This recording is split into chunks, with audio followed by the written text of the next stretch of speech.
Gentlemen, and I use that term loosely. Gentlemen, it is the time of year, which is the best time of year that we all know. It is New Year's Eve. The eve of the new year, the combination of the past, the present, and future, all hanging in the balance while you're sipping on cheap room temperature champagne. I hope you're doing well. And if you're not, I hope you can lie to yourself to get you through it. You're here with me, Richie. I am operating on the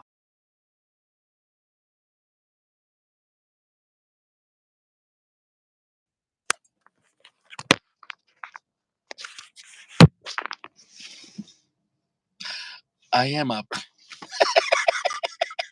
It's the classiest show on earth. I'm trying to fucking have a monologue, and my phone just falls off the steering wheel. It's just like, son of a bitch. Since I am operating a motor vehicle, I'm only partaking in the libation of H2O. And for those people that never went to school, that's water. Mm, mm.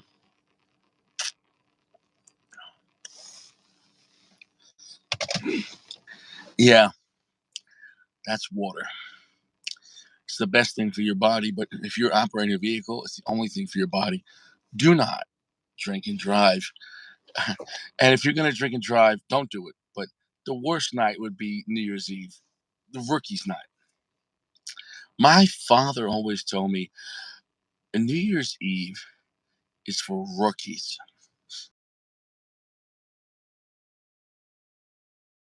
And it is. New Year's Eve is for rookies. And it is. So yeah, I don't go out. Cigars are cheap. Lawyers are expensive. And I can't stress that enough. I can't stress it enough that lawyers are expensive. So be mindful, stay out of trouble, smoke good cigars. Just can't stress it enough. If you're here, I hope you had a good year. In theory, if you're here, you had to have a good year because you survived. Whether you had a good year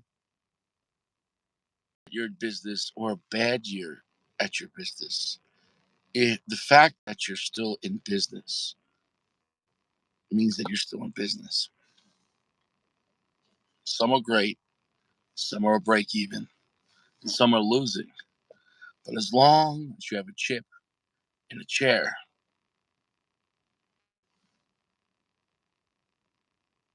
you're viable. So don't worry about it. Maybe you don't have your glory years. Maybe you don't have those glory years yet. Maybe they're all in the past, but that's okay. Don't get stuck looking behind. Don't get stuck. Remember the past, it's important. But look for tomorrow. Now we're here. It is New Year's Eve. And I can't stress it enough. And I hate to have to do this to make like a public announcement. We're going to have fun. We're going to joke around. And I'm all about freedom of speech. And you know what I'm talking when I say this. But if you're here to get ridiculously, have no part of the content of the show, if you're here just to troll, if you're here to make, or even just, you don't even realize it, but if you're here just to talk about whatever you want to talk about and nothing with what I'm or the guest on the show or all everyone else is commenting, like if you're just here, to be an asshole, you need to correct yourself or you need to go somewhere else. This channel is the only channel where the commenters are just as much in control of the show as me. You guys, you talk to me, you're gonna be part of the show. I don't ignore you unless if you get belligerent, and then I'm gonna remind you whose show this is. So we're gonna have a good time, but don't think Richie's stupid. Don't disrespect me. I can't stress that enough. Now what do we got? Cheap cigars. Cheap cigars. Cheap cigars. Fuente Opus X. Power Ranger. X to the third power. X is going to give it to you, huh? And not to be outdone by Fuente Anejo. 888. Triple eight. Fuente Anejo. Exciting, huh? Exciting. It is what it is with that. Powerhouses. And I didn't realize that. On the Anejo, there is the sticker. And I do know that in the Opus is no sticker. Reserve an extra viejo, extra age, extra old. 888. Sounds like a lawyer's number. Oh, yeah. Stop, stop, stop. Notorious, Mr. Verde. Mm-hmm. What's up, guys? Oh, oh. There you go. Anthony P. What's up, brother? What's up, man? Holla at me, man. We have Jeremy coming on the show tonight. We have Jeremy coming on. Uncle Richie. Gio, what's up, bro? Verde, what's up, bro? Notorious, what's up, my brother? We have a very special. All right, these cigars I bought. These cigars were brought to you by Richie, the Anejo and the Opus. And I'm going to just end the year and start the new year. I'm going to start it with the Fuente. They're both Fuente. I'm going to start it with the Anejo. And I'm going to end it with the Opus X. Normally, I would say start it with the Opus X and then the Anejo. But I'm not sure how the traditional flavor of the Anejo, even, the Opus is just such a unique, almost bizarre blend. And I think I'm going to do Anejo. All right, bro. So Jeremy will be the special guest of the night.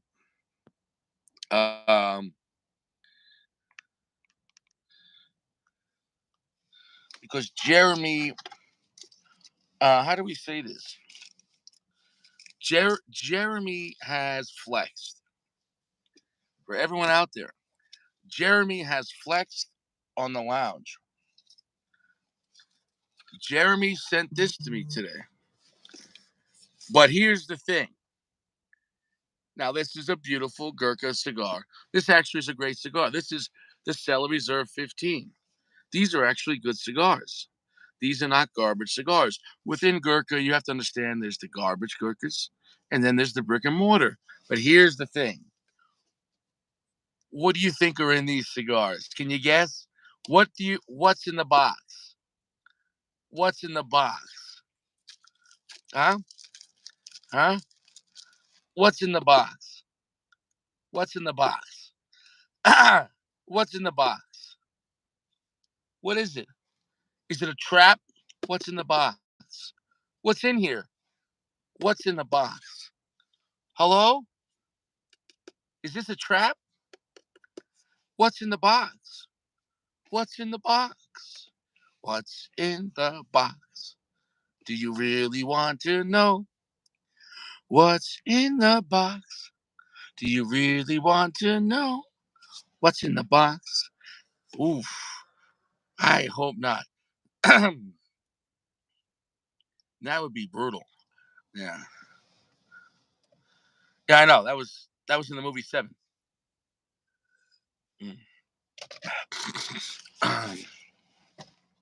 Yeah, that movie Seven was a brutal movie.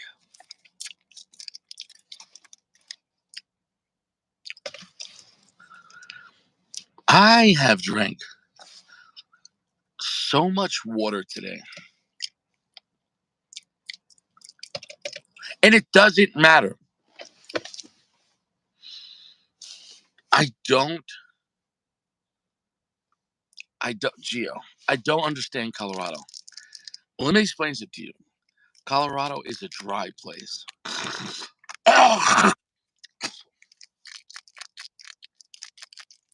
Colorado. That's it, bro. Gentlemen, this is the only place. We make your backyard, your house, your car, your job, we turn it into a cigar lounge. I can't stress it enough. And I use that loosely. Anejo, it is.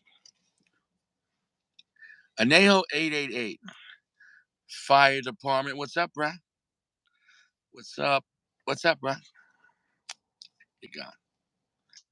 Oh. Happy New Year, my friend. Happy New Year, brother. Please continue with your announcement, Rich. I don't want to interrupt. Yeah, so this is the only place that turns your regular place into a better place. So it gives you a different outlook of your whole life. You're not at home alone or you're not at work alone. Maybe your security guard sitting in your truck. You're here with Richie. You're here with the brothers. But I've already said it before. And maybe I got to remind some people. The number one thing about the show is respect. And we bust balls, joke around, please have friendly banter. You know, picture if you're at a bar and you're having drinks, a friendly level of banter.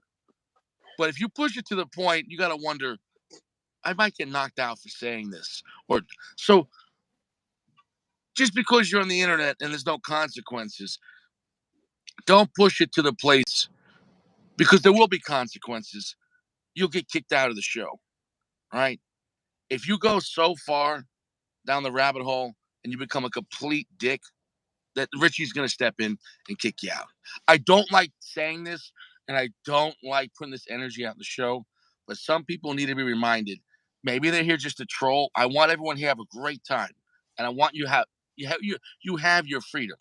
But this is still private property, right here. It's Richie's Lounge, so please, the ground rules is bust balls, have a great time, have a drink, eat prunes, tents for camping, but don't tell people to go fuck their mothers. Like, don't go so far. You know, like, have some respect. Like, and I shouldn't have to say that. I shouldn't have to say that, you know? Now, for that being said, Happy New Year. Jeremy, how was the game? It ended up being really good. It was kind of slow. Then they scored like 3 goals in about a minute and 30 seconds. The fucked up part was the wife and I got up to get food, snacks after the second period. We were just getting back to our seats at the start of the third when those 3 goals happened. But yeah, it is what it is. You know, Was they it won. your team? It was a good time. What was that? So your team won? Yep. Detroit won. They played Ottawa. Nice. What was the score? 4-2. Wow. Yep. That hockey is such a fit. People don't realize, unless you're at the stadium, how fast hockey is, man. It's almost It Disney. is. It is. In hockey, it's gotten a lot. You know, back when like when the Red Wings were really good in the '90s when they were winning, cups and whatnot. Hockey was a lot slower back then. It is such a fast paced game now. That's It's because the guys are getting bigger and stronger, you think? Like oh genetics? yeah, oh yeah. There's not a lot of small guys that play the sport anymore. So picture even their stride. They're covering more yards. It's almost like maybe they need to make a bigger stadium, you know? Yeah. I think we've got the biggest guy on our team in the league. Actually, he's his name is Elmer Soderblom, and I want to say the guy's like 6'9" without fucking skates on or something Oh like my that. God. Imagine Without skates. Yeah, so with skates on, he's 7 feet tall or maybe a little over. What are you smoking there, Rich? 888. Okay, all right. Añejo 888. Beautiful. Nice. I went with a Churchill tonight. I went with the Angel Share. Nice. And it even matches your hat. Yeah. Yeah. Yep. Fantastic. Hell, mine matches my shirt. There you go. There you go. I'm Dude, a Stradivarius Viejo. I don't want to sound like a Fuente fanboy, but I got to say, when it comes to like Hemingway's and up, the branding on Fuente is so genius. Like from the bands to the boxes, like they don't make a mistake. It's not like what I'm saying. No, it's not like once Fuente makes something, it's generally it's going to be keep on being made, and the quality never goes down. You know what I'm saying though? Yeah, yeah, agree. They, I don't want to say they're a perfect brand, but they're up there. Like what I'm saying though, as a whole, what brand would you say be better than Fuente? Because you got to remember, if you say Davidoff for me doesn't offer any bottom end cigars. Yeah. So Fuente is lack of better words, a full service brand. You know what I'm saying? Yeah, I think you have to kind of compare it by cigar type, if you will, or I don't want to even say country of origin because there can be lighter cigars from Nicaragua or whatever. But when it comes to Fuente, as far as Dominican, what's that? I'm talking about the range, Yeah. Fuentes, Fuente, Padron, Davidoff, they're all up there, but they're all different. So to say that one is better than the other necessarily, the Padron doesn't have the same range, but Padron goes stronger. But but if you look at Padron, like they have some couple family reserves and then 64 and 26, but you get what I'm saying that. But I mean, when you look at Fuente, just the Hemingway line, how many different cigars they got, and sizes and wrappers, and then they have limited edition ones that are, or it's every time I know every Fuente cigar, I find a new one. It's sick, bro. Like I made the comment before that you could probably spend the rest of your life, not even talk. Well, I will say Fuente, but you could spend the rest of your life smoking a different cigar every day that you've never smoked, and you probably would still not get through all of them by the time you die, right? Because you're going size, blend, and wrapper, yeah. Well, like you said, just take the Hemingway, right? Right. But Fuente, Fuente is crazy, bro. It's crazy. I think they're in what, like 8 sizes or 6 sizes. You know what I'm saying? And then Hemingway, yeah. There's a lot of sizes. I mean, because let's see. You got the short story, you got the work of art, you got signature, you've got, so that's 3. Oh, bestseller, yep. The classic size, that's what, 5, 6. Signature, you said. So, and then you have the masterpiece. Oh yeah, I forgot about that. That's yeah. And that's just in that line. That's not even talking about rat. Then you've got all of those, and I don't know if they make Maduro in like every single size, or say, but maybe they do. Okay, you don't see them a lot though. Like you were saying yesterday, you don't see them a lot. Fine. Yeah. The Maduro is the hardest to find, man.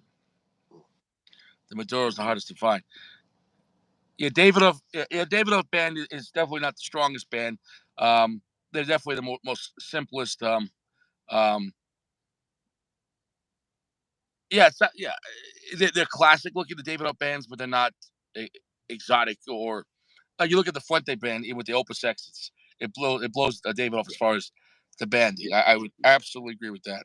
Yeah, just the embossing and shit on this band is insane. I mean, it's not smooth. It's embossed. It's it's fucking beautiful. Oh yeah, it's almost like cardstock. It's not even really like. I mean, obviously it's made of paper. It's like a thick paper. It's almost like cardstock. Nah, until you actually hold it and see it, like this paper, the band is like, it's almost like you're looking at a painting. It's like there's dimensions to it, and that's not easy to do, and that's expensive. Yeah. Yep. And well, I mean, you look at all the detail in those bands. Yeah, it's amazing. Well, just compare it to everyone else, and then you get the flavor. And then, yeah. Well, without further ado, what do you think? Do you want to? Yeah, go ahead. I know you fuckers are probably tired of looking at me. I'm tired of looking at you too. No, I'm just kidding. Love you guys. Love you guys. Love being here. But I sent Richie a fucking present. I sent Richie a present. There it is. It's not well. I did not send him a box of Cellar Reserves. There's something better in there than that. But he'll show you. I'm gonna close the window so it gets short. But no, I just sent it. As a gift. I like being here. Richie puts in a lot of his time and work. So yeah, got a humidity pack in there. Yep. So it's just something I wanted to do, and I know some of those he hasn't had. We'll talk about what's in there. You want to start out with the? Most of them are Fuente. Start out with the non-Fuentes. There's a couple in there that are not Fuente. I got to show what it is. Okay. I got to move the camera. Ready? Okay, here we go. Ready? Uh,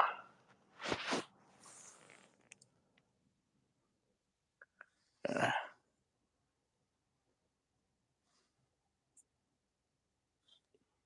There you go. There's more under that. You guys can't oh see. yeah, we're gonna take about one at a time. Here, well, you can be like Vanna. You gotta go through them there, like Gotta Big go Firm and one at a time. We're gonna go yeah. big. So, We're gonna go. It's called BF style, Big Firm style. all right. There's a couple non-Fuentes in there. You can if you want to do those Oh, too. It's up to you. Whatever you want to do.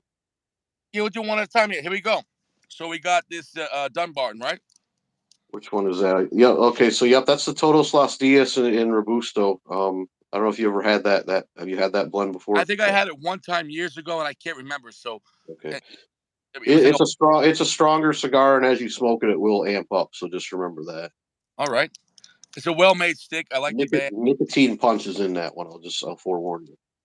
It gets strong. You saying? Yeah, yeah, yeah. That's one of my favorite Dunbartons, though. That and probably the Sin Compromiso, which I didn't send you one of those. I should have. So I've had them before. It's a good cigar. But what about the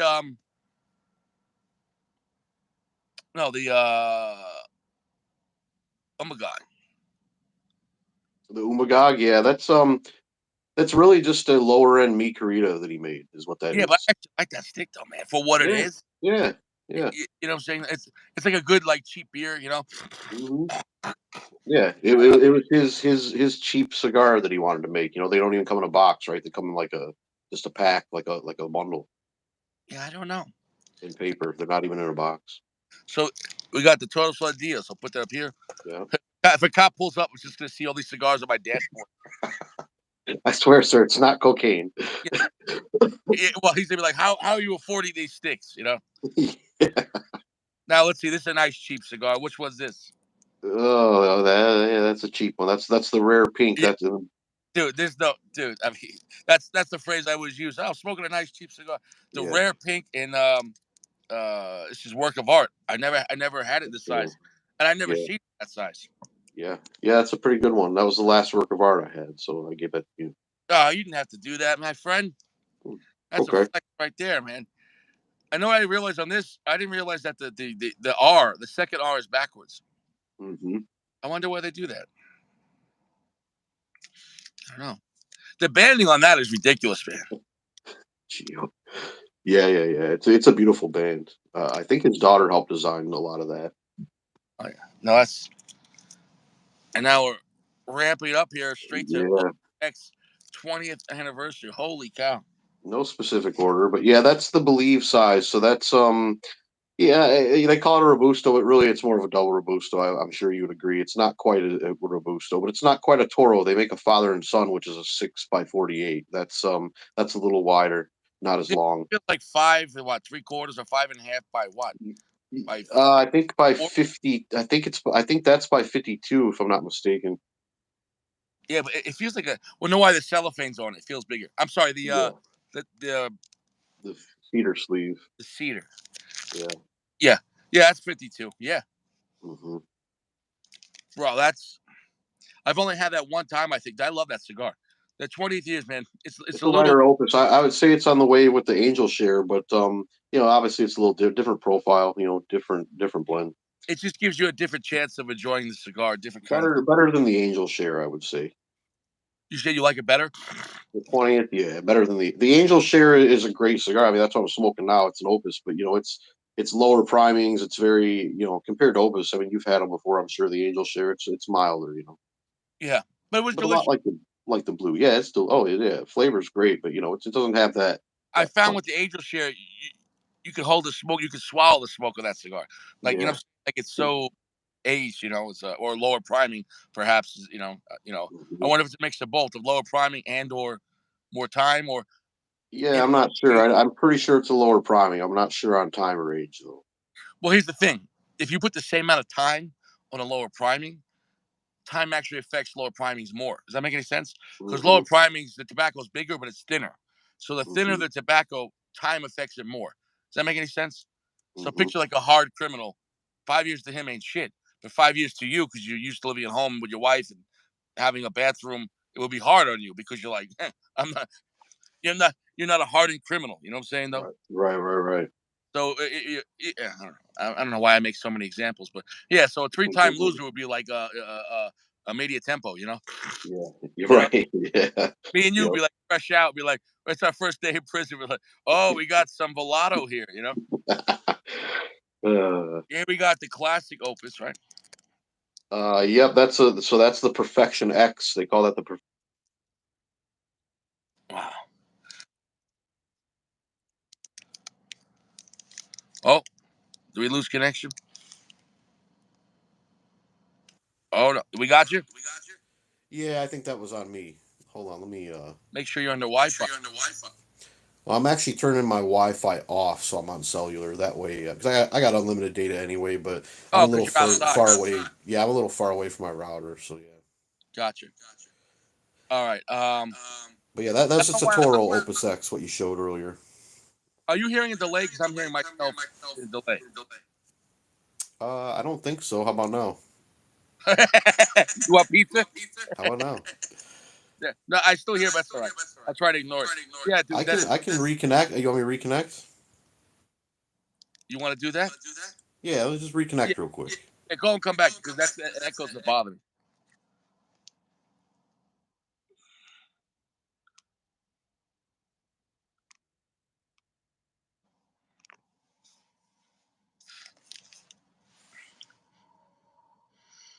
Gio said, "You got my address?" Notorious said, "That's my grail."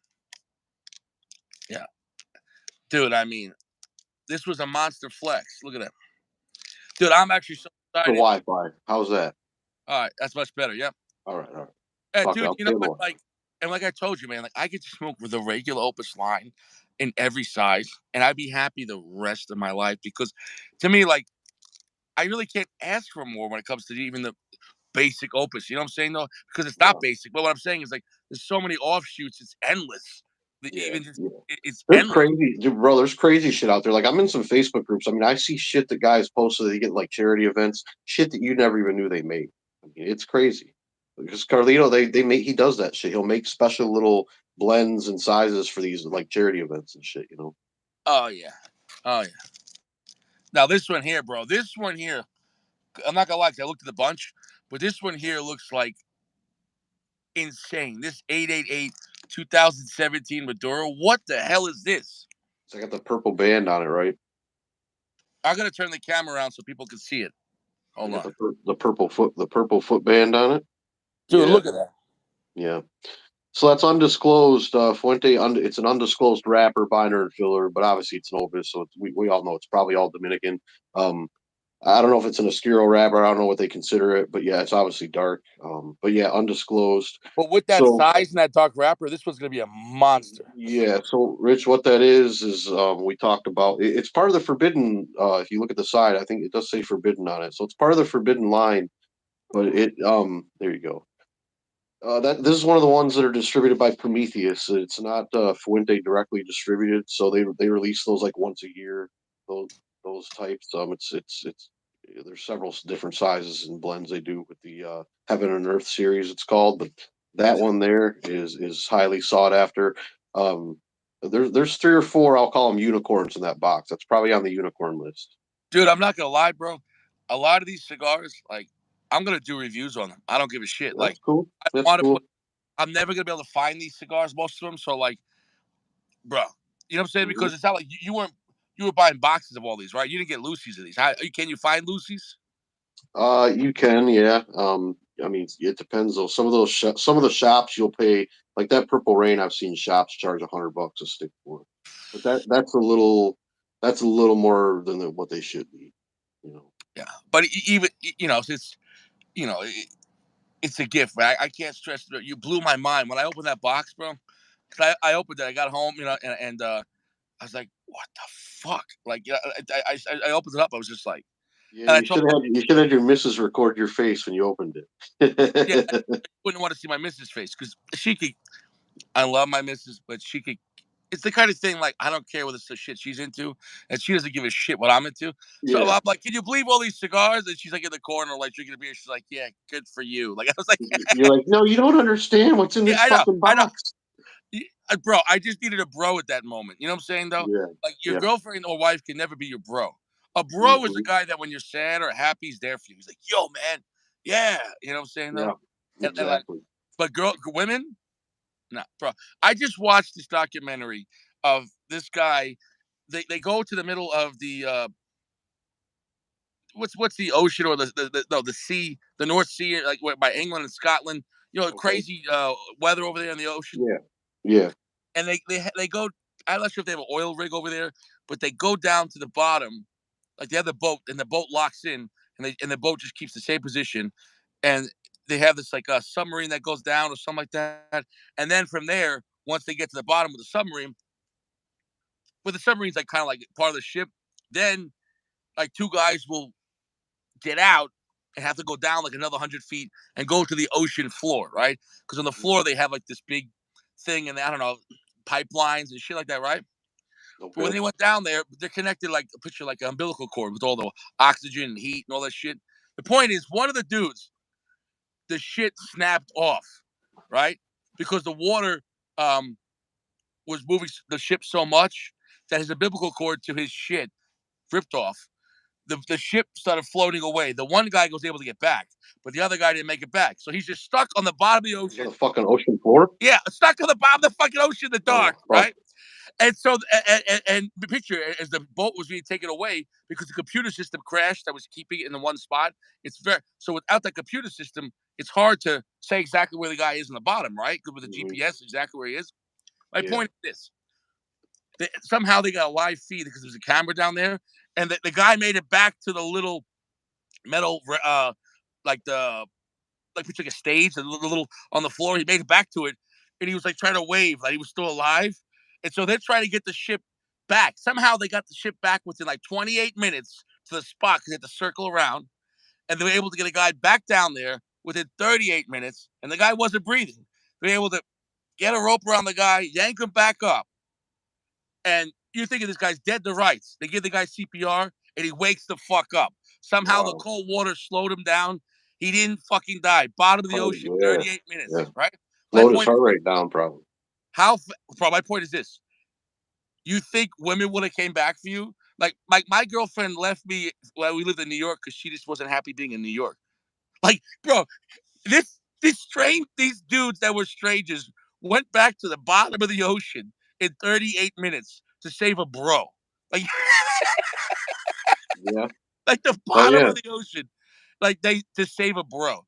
That's what I'm saying when it comes to women. Like, they're nice to look at, but don't expect. I would never expect my woman to go back to the bottom of the ocean. She'd be like, "Well, I'm gonna go marry a richer guy," you know.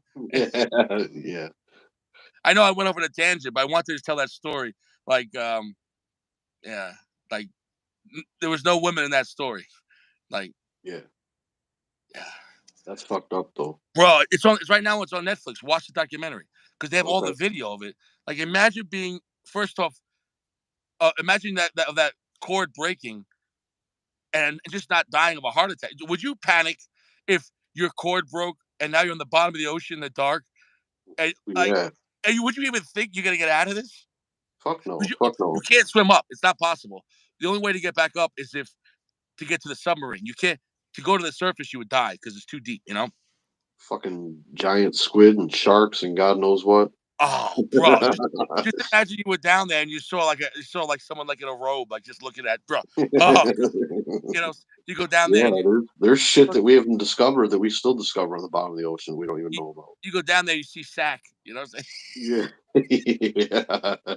He's sitting there lighting a cigar in the dark. You know, we got here the Destino Siglo. I'm gonna turn the camera on for each cigar. But yeah, oh yeah, you did the purple one. Yeah. Mhm. That's oh yeah, that's the yellow. Yeah, yeah. This is the That's the Siglo. I never. Oro Oscuro. So that's the same size as the normal one I gave you. It's a Oh, this is perfection. Skuro. I have had the Skuro, but not the size. Yeah, yeah, yeah. So that's like a Toro size. It's the same as the regular one I give you. Oh Yeah. yes, yes. So it's like a 6 by 48, 6 1/4 by 48, I believe, something like that. Wow, that's just a monster flex, bro.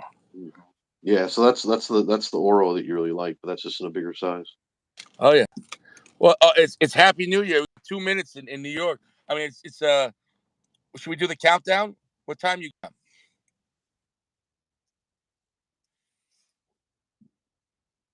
I'm hearing fireworks already. What time is it right now?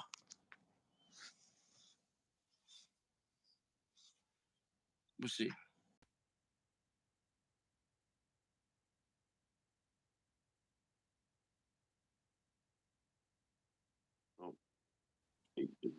Bro, here we go. 1 minute to New Year's in New York.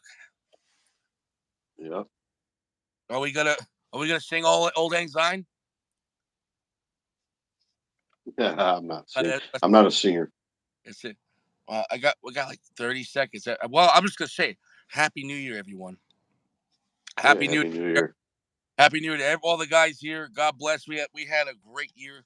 This was the greatest year to the show.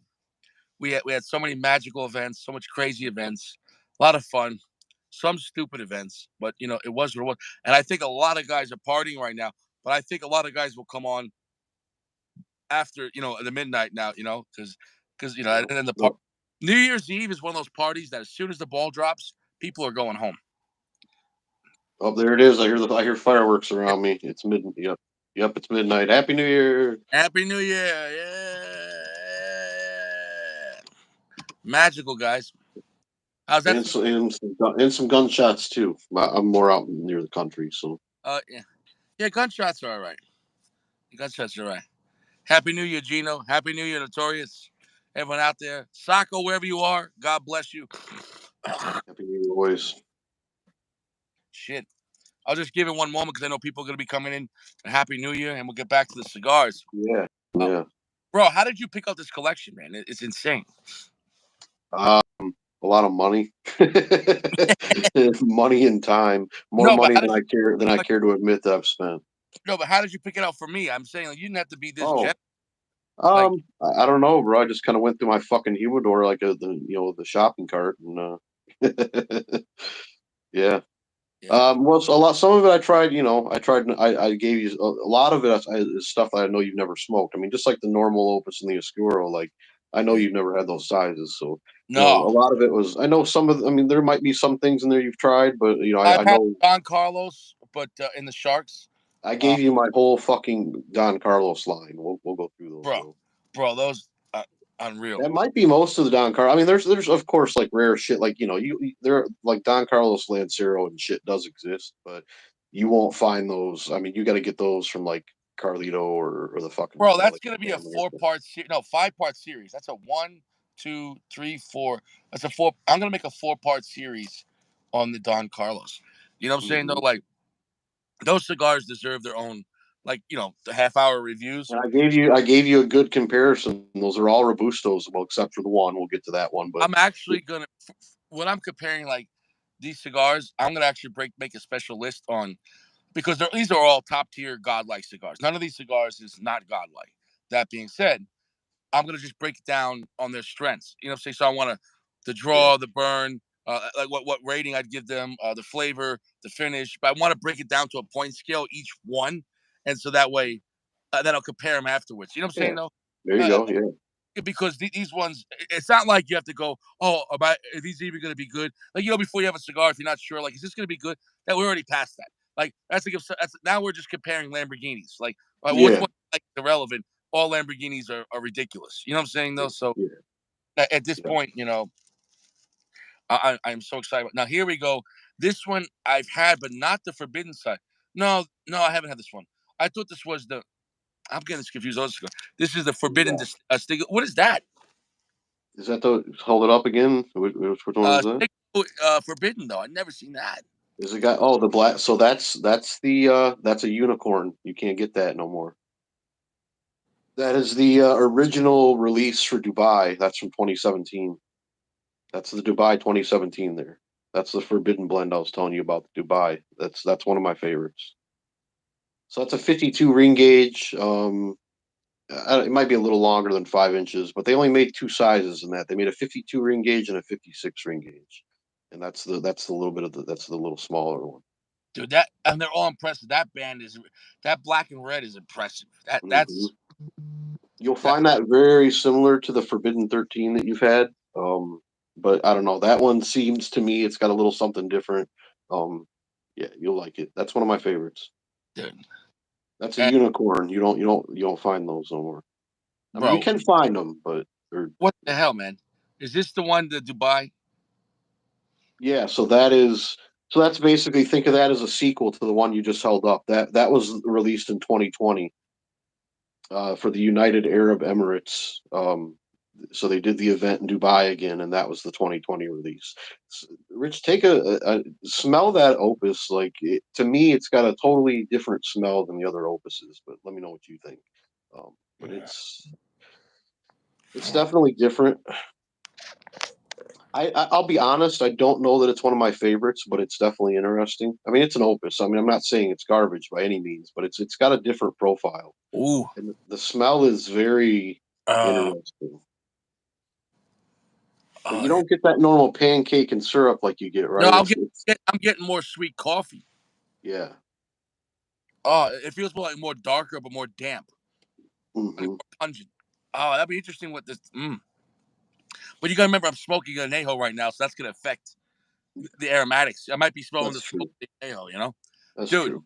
Dude, you could have just sent me this, and I would have sent you a dirty picture of me. You know, I mean, this, dude. I mean, you outdid yourself, man. I just saying, like, you want to make a grown man cry, man. Like, you were nicer to me today on New Year's than my wife was. You know what I'm saying, though? Yeah, you're welcome, brother. Yeah, Hope bro. you I, enjoy it. I can't. It's a cruel world. You know what I'm saying, though. It's a cruel world. But Yeah. we Well, got our. I did it for the you, and like I said, it was a gift, and for the channel too. You put in a lot of Oh, time with us. I channel, know you enjoy yourself, obviously, but you put in a lot of time and effort. oh yeah, dude, I enjoy it, man. I enjoy the Geo says this collection is priceless. I'm gonna slow it down just to drag it out because we still have a good another 9 cigars left. Yeah, I'm buying permanent fucking insurance, gentlemen. I'm buying permanent fucking insurance. Pretty Okay. much, you are 99.9% proof. You would have to basically insult my late mother to get kicked off the show. Like, you know what I'm saying? Like this, you. I know you wouldn't. I'm just saying. Other than that, there's nothing you could do. Like, Jeremy is you are SACO certified. You have the golden stamp.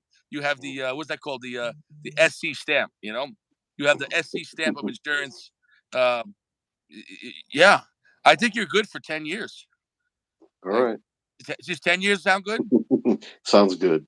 Yeah, yeah, dude, fucking nuts. Um, this is the classic Don Carlos, correct? Uh, yep.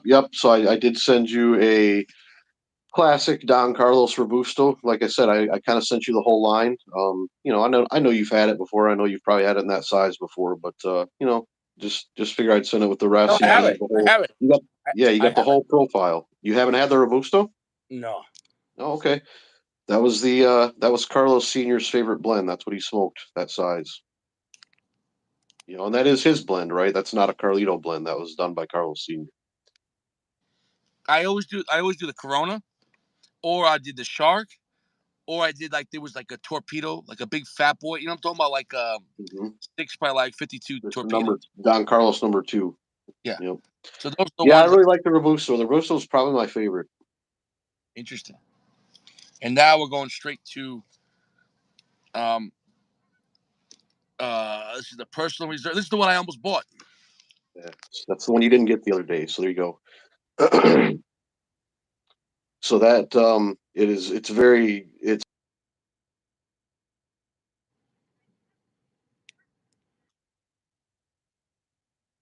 I know I've said it before. Carlos Senior would tweak the blend, for his own personal Blue de collection that he colores. liked to smokes over the years. So Carlito did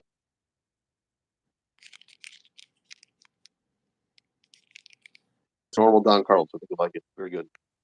A little stronger.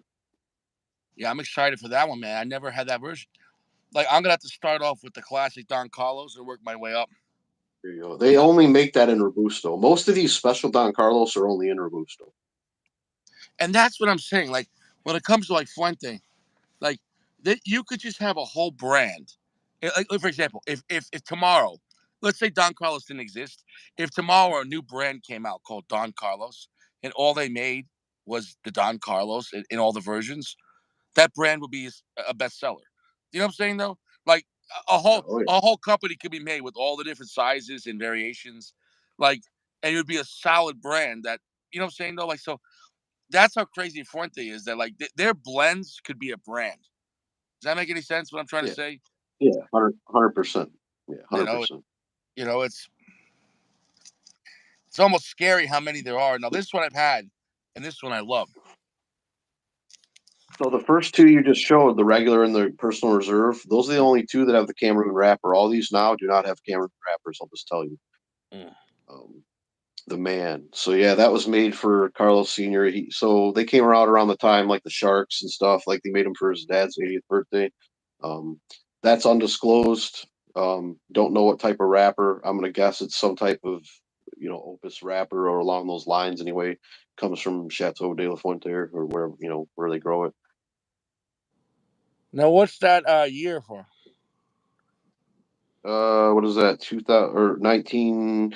So that I believe that is the year that Don Carlos first came out, 1976. Interesting.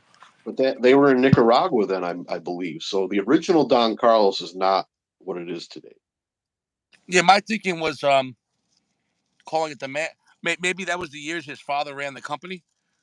Or no? No, he ran it longer than that. I'm pretty sure that's the year that Don Carlos came out. Interesting. Yeah, Because yeah. he had, It's called The Man and tribute to his father. we Like have no videos of the grandfather, right? Because so, you have Carlito Jr., who's now yeah. Carlos C, who's right, and then you have his father, which is who? Arturo Fuente. Yeah. Yeah. So right, so, well, there's no video of Arturo Fuente, right? Because he died a long time. I think he died in like the 60s or 70s. I think there's video of him and stuff. I like to see that. Yeah. I think so. Now we covered all the Don Carlos. No, we didn't. I didn't. No, he didn't. Shit. I didn't realize this was Don Carlos, and I'm sadly gonna drop this ass because I don't want to drop it on my face. Go ahead. Go ahead. Yeah. Okay. I Oh yeah, so that's the God of Fire. That's very sought after. There should be some more in there that are Don Carlos too, but yeah, we'll get to them. But that's the God of Fire. So if you guys aren't aware, it's again it's Prometheus released. They're the ones that do the Heaven and Earth Opus series, but Prometheus releases these God of Fire, and they're up there with Opus. I'm not going to say they're Opus, but they're just as dollar wise. If you're buying them, they're charging you the same as they would Opus, maybe even more for some of them. well, Depending. and they're definitely maybe hard to find, Yeah, right? yeah. They only release them, I think, maybe twice a year, like Opus. I'll be honest, that one is not. As far as Don Carlos go, that's my least favorite. That's just my opinion, but that's got Why an is it mild? Ecuador wrapper on. Is it mild or no? No, it's not mild. No, it's a little stronger, but I just the flavor profile wasn't my favorite. I'm not saying it's trash. It's still a great cigar. What I'm But gonna be as interested. far as what I I'm, like out of the Don Carlos store. I'm gonna try to compare that to the whole brand and see what's different about it and the strength and wit. You know what I'm saying though? I'll Mm-hmm. review it as a cigar, but I'm gonna keep all the notes of the Don Carlos and you know what I'm saying though, or even with the Yeah. Opus X's. I'm gonna try to review those cigars just to I'm gonna compare all the Opus X's to the Opus X's. I'm gonna compare because you can't compare Opus X to any other cigars, like Padron or something like that. It's just different kinds of shit. But it'll be interesting as a study to compare them to each other. Does that make any sense? Yep. This would be Yeah, that's to be honest, that's why I sent you the whole line. I wanted you to have, you could have that whole comparison. so that's the complete Don Carlos line, correct? I think you got another one in there, another couple still. Oh shit, you're right. And this one I've had, but I didn't realize this is Don Carlos. That's the Shark. That's the Eye of the Oh Shark. no, isn't there a number for this or no? No, that one's just called Eye of the Shark. Eye of the It's same as the Shark 77 that you get with Opus, right? Same. I believe. See, I don't know what they made first. Did they make the Shark Opus first, or the Don Carlos the Shark? Because I thought Don Carlos the Shark was the first one. I Yeah. think you're right. Yeah, I because that got Cigar of the Year in like 2017, so it came out around then, 2016, 2017. What, this one or the Añejo ones? No, I think the Don Carlos was the first. Dude, I forgot because I haven't had a Shark in years. Yeah, I forgot how big this cigar is. That's a beautiful cigar. So I don't know if it's changed, but Carlito had two ladies, two women that rolled those. That was it. He just had two ladies that rolled that specific cigar. Those cigars. I mean, I haven't had this in years, and for some reason it feels bigger. But maybe it's just because back then I was smoking more bigger cigars, and now I'm always smoking like smaller sticks. So in my mind, in my hand, dude. Yeah, but same idea. I mean, because you got all those different Sharks, right? I mean, you got Opus, you got Don Carlos, and Añejo, and yeah, I think this is bigger than the Añejo, right? I think the Añejo's a little longer, but yeah, I don't know. You'd have to hold them up side by side. But no, what's nice about these cigars is that you're not putting like a 64 gauge in your mouth. You're smoking a torpedo, so it's right. It's the best of both worlds. Yeah, that's a beautiful cigar. When you smoke that, you'll enjoy it.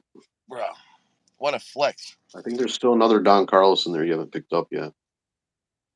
No, that would be the end of Don Carlos. There's you didn't get the Edición de Aniversario. There should be an anniversary one in there. Did I skip one? It's nope. It should have a year band on it. I think it's got a 2017 band on it. I skipped it by accident. There you go. So that is that's the Edición de Aniversario Don Carlos. This was more like as far as now. This has an Opus wrapper on it. That's an Opus wrapper. 100%. It looks like it has that reddish hue to the Opus wrapper. Yeah, and it's got the Opus symbol on the back. Wow. So that's an all Dominican Don Carlos, basically. It's saying something underneath. I can't read. I don't know if it's saying Fuente, like in little letters there. Yeah, there's something that says it might even say something about his father or something. I'd have to look at it. But you see how intricate these bands are? Like it's almost like it's so much when you look at them, And then even look when you go from here to like there, like oh my god, wow. And how do you like this one? I like that one a lot. That's probably I like it a little better than the Man. As far as offshoots, that's probably my favorite, or special, whatever you want to call it, that one.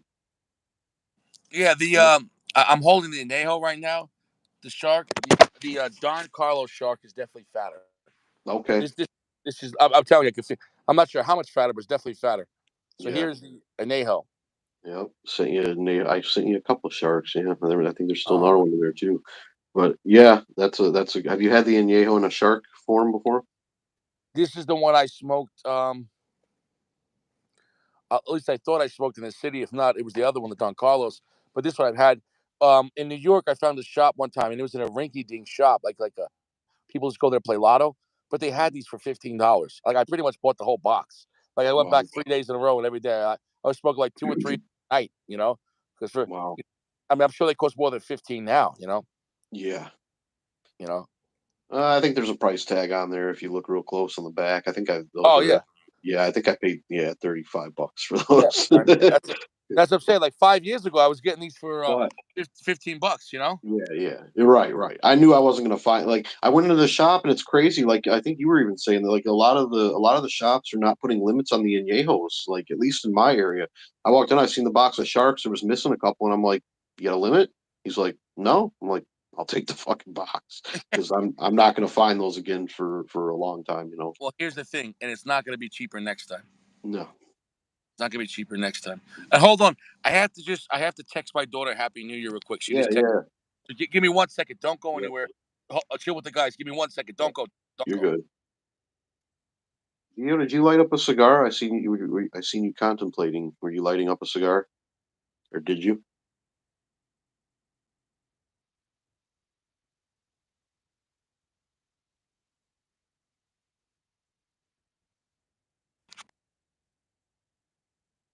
All right. Yeah, my kid texted me, so I had to respond back. No worries. Last of the Fuente, last but definitely not least.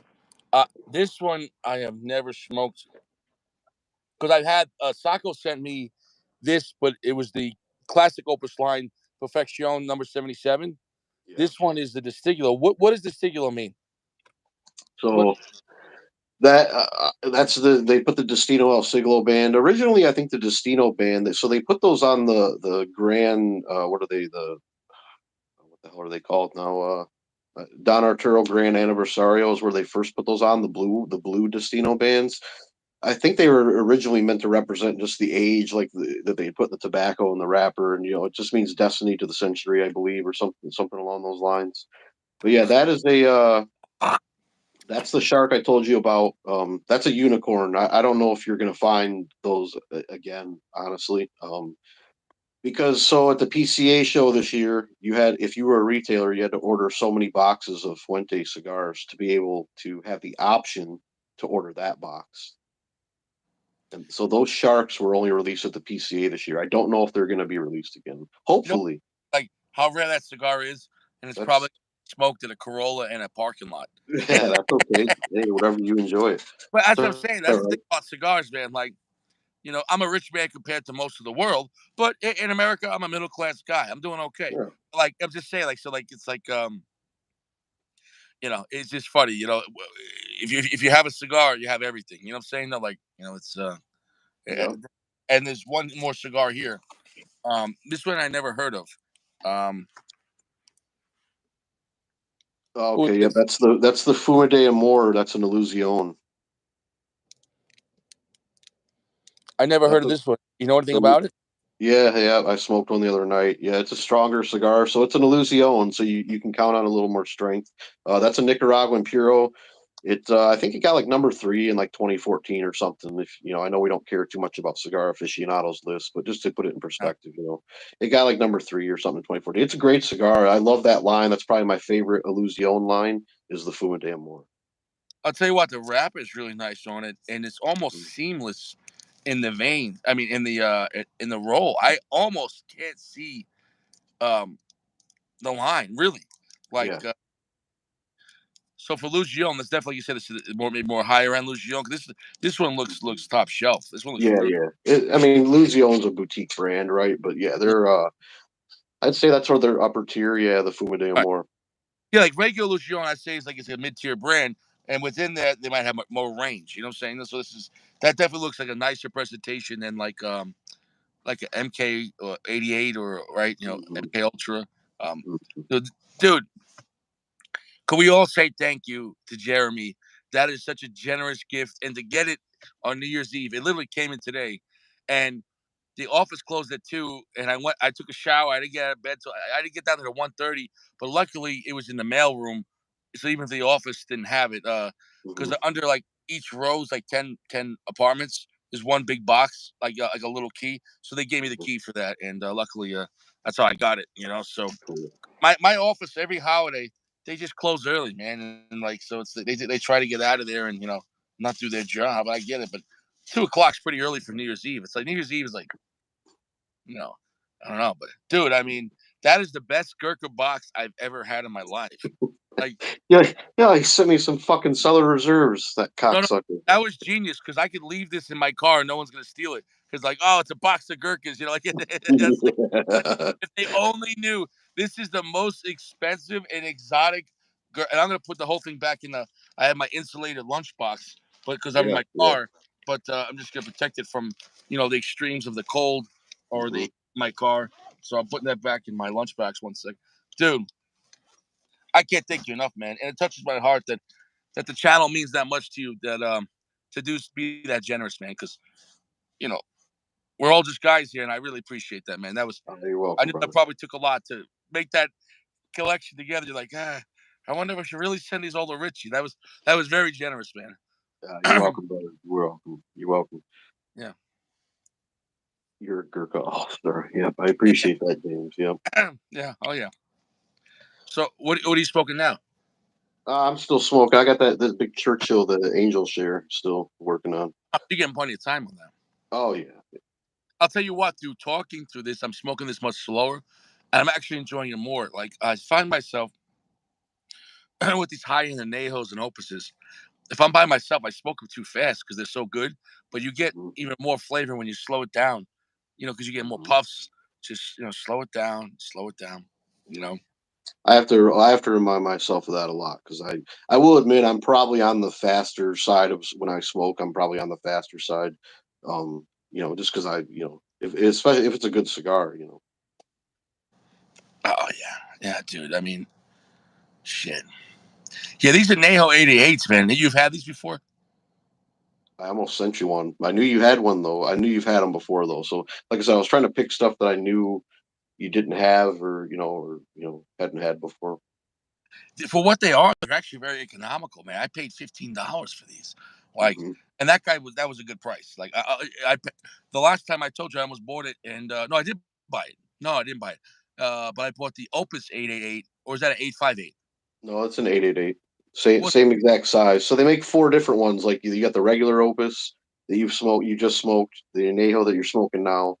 They have an Opus Rare Black, it's called in that size, and then the Purple Rain, which is in that box you got next to you. So there's not that many 888s. There's only four different blends in the 888 size. How do you know this? For like, can't we get like an Opus book or a catalog? Like, how do you know all about your? I'm saying, like, I'd love to know exactly all the rules of Opus and Yeah, how do you I find out? I certainly don't know everything to be honest. Just I don't know, reading, talking to guys, seeing them, whatever. Even within the different blends, like you said, there's so many unique sizes. That's the thing too about Opus or about Fuente. Fuente has so many magical blends, but then you add in they have so many crazy sizes. You know what I'm saying though? Yeah. Right, right. Anthony P, God bless. He said he just shot out Caldwell Long Luther King. That's a good cigar. That is Yeah, I that's a good think one. that's AJ Fernandez. I think that's a pretty strong cigar, right? Uh, I don't know which one. Oh no, yeah. I think maybe AJ did help with that one or something. I was thinking of the King is Dead. I was thinking of the other one. Oh, maybe that. Oh, but then there was the one that AOK, right? Yeah, there's two or three different ones. It's a few hours. Gio said Sacco's gonna have to flex on you next on his next gift. You're gonna have a fucking Bentley just show up at your doorstep. Dude, the greatest gift as far as Sacco. If Sacco could just show up to my apartment in in a helicopter, and he's like, "Big D, come smoke cigars," and we're just gonna go like fly over Denver and like just like smoke cigars. Yeah. And maybe there's a tiger in the helicopter. I don't know. Yeah, there you go. Yeah, it's like an Opus tiger. Like his hair looks like the Opus X rapper. I don't know. Like, a man could dream. It's like, but Sacco's at a party right now, and he was saying for Armenians, like New Year's Eve is the biggest night. So I don't think we're gonna see Sacco tonight. He's probably partying hard. So Yeah, God bless Sacco, yeah. dude. Jeremy, I'll say it again, and I'm not gonna use this loosely. I mean it very deeply, bro. You have no idea how much that touched me, man. Like it's that was a great gift, man. Like New Year's the holidays are hard, man. I miss my kid. I love my woman, but she could be a real pain in the ass. So, anyways, this was the best thing I got today, man. This was, you know, it was a great thing, man. Yeah. Everything Cheers, brother. sucked except for that. That was such a great gift, man. You know, like even I went to like a bunch of gun stores today and pawn shops to see if I could Mhm. find something on the cheap. And every pawn shop sucked. All their guns were beat up. Like literally, they had the Sig 226 that looked like it went into like a pool of diarrhea. I'm like, what is this thing covered in? I was like, it was covered in rust and mud, and like it looked like somebody scraped it on the concrete, like cover. He's like, I'll knock off $200 off the price. I'm like, I don't even want it at that price. Like I could have got a 226 for which is a great gun, but it was so like defiled.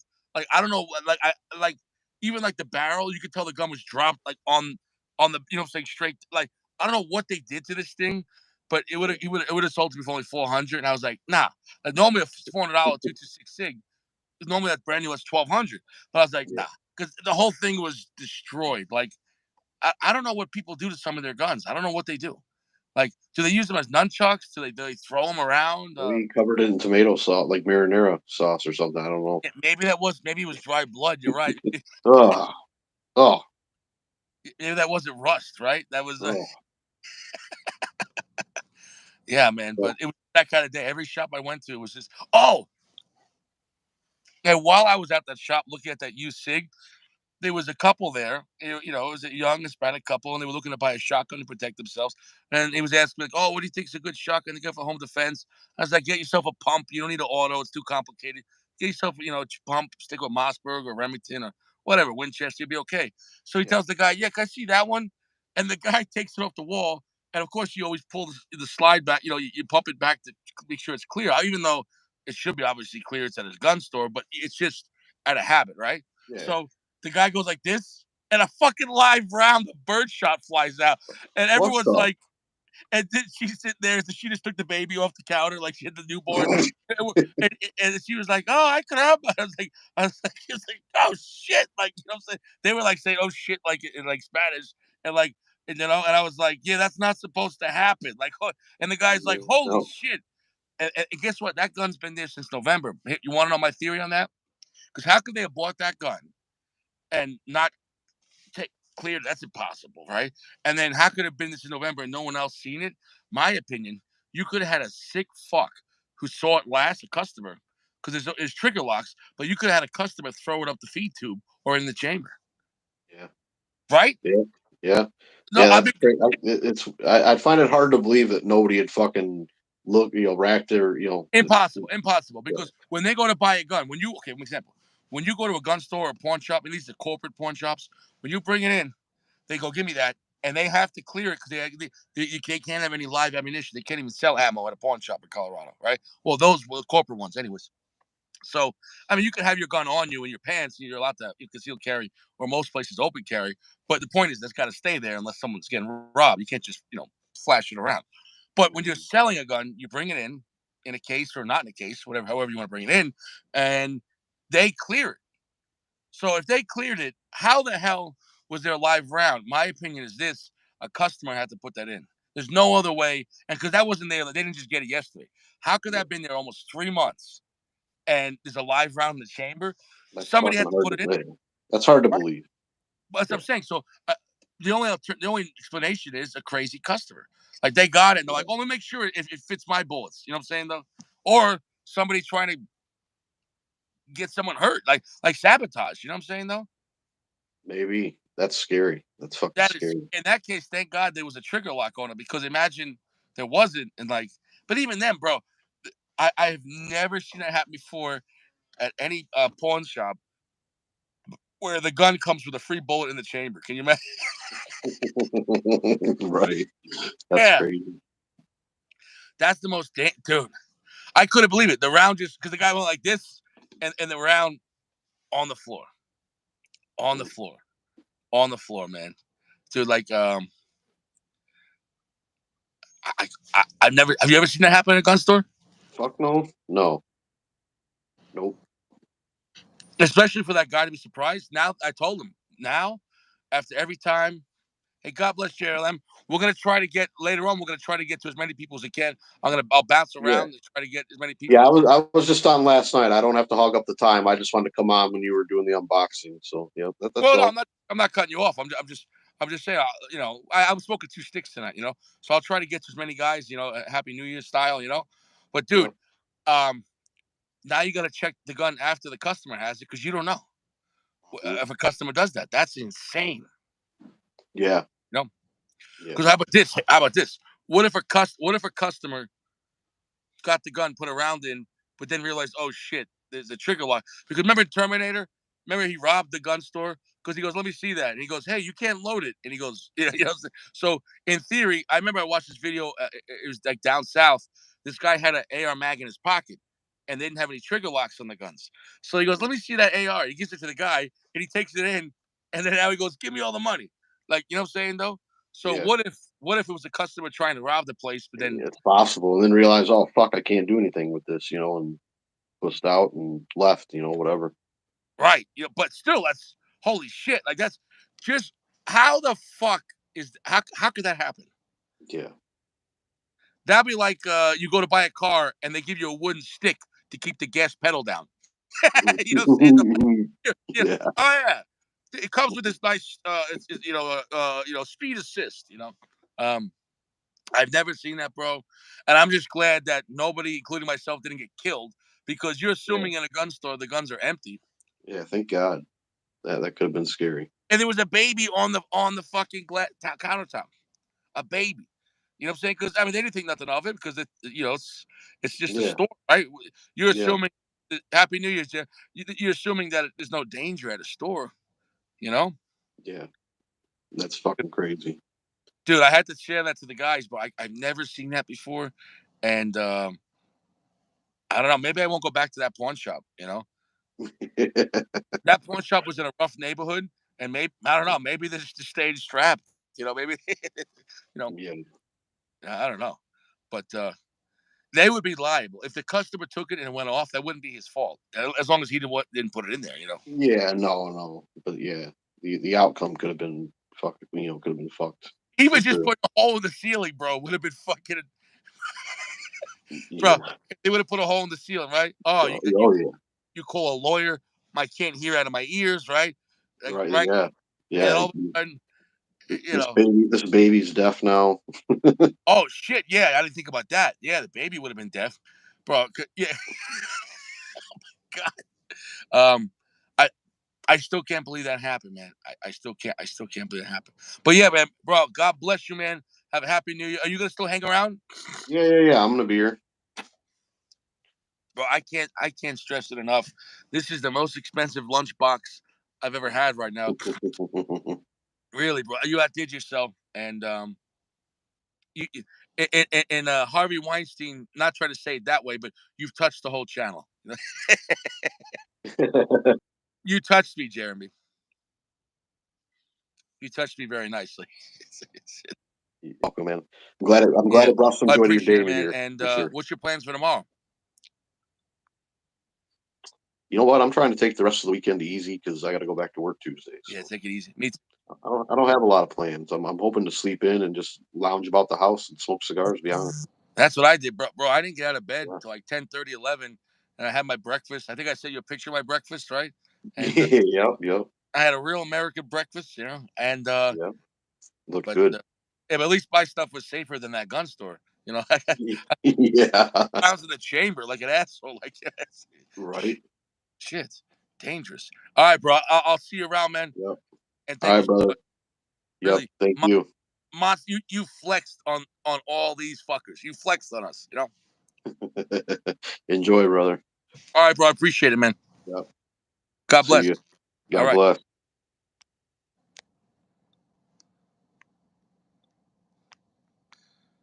All right, gents.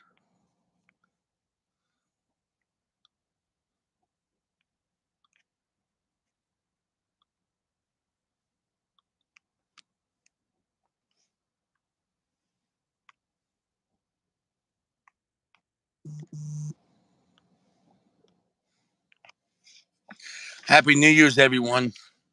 Happy New Year's, you filthy animals. Like they, what was that movie? Christmas Story? No, it was in Home Alone. Take that.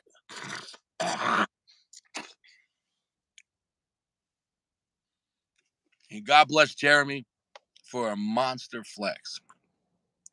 Notorious, Happy New Year's to you, Gino. Mark, Happy New Year's, brother. Happy New Year's to everyone here. You son of a bitches. You beautiful son of a bitches. Happy New Year's to everyone.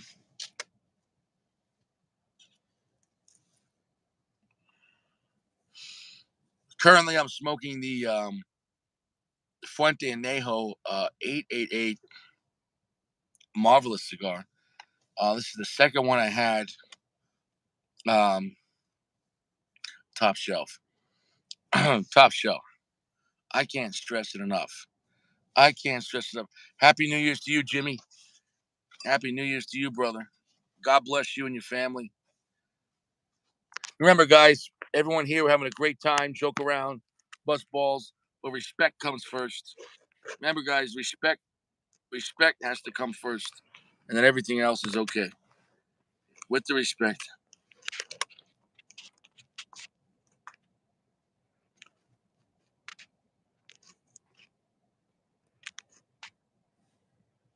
Respect comes first. I think we're gonna try to have JLM was trying to get on. Where are you, bro?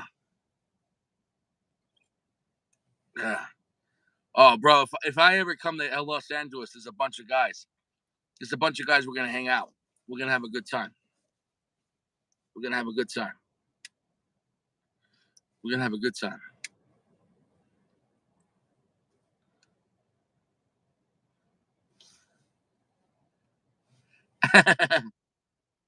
That's it. Yeah, I'm sure people are shooting a lot of gunshots off. Not here for me. I'm in the city limits, so that wouldn't be responsible. But if you were in the country, hey, if you're in the country, I'm all about that. If you got a lot of land, send a couple rounds of birdshot. It is what it is.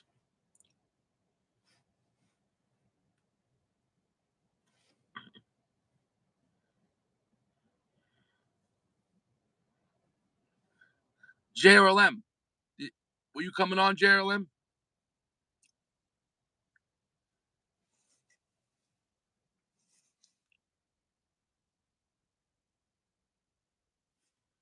Or did you mean that, because we're going to try to get a couple of guys on tonight.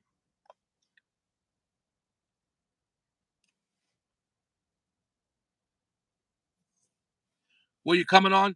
Because I'm going to try to do a blitz. I'm going to try to get on a couple people. I want to get on Notorious. I want to get on JRLM. We're going to try to get a couple people. We're going to bounce around. We're going to bounce around.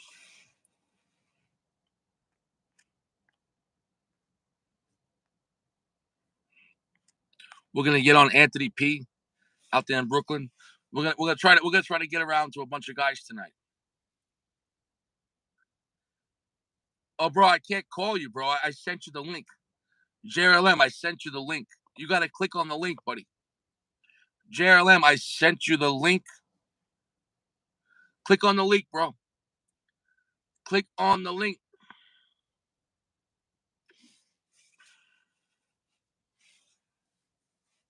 You got to click the link. Nice. Your wife smoking cigars. Fantastic. But you got to click the link.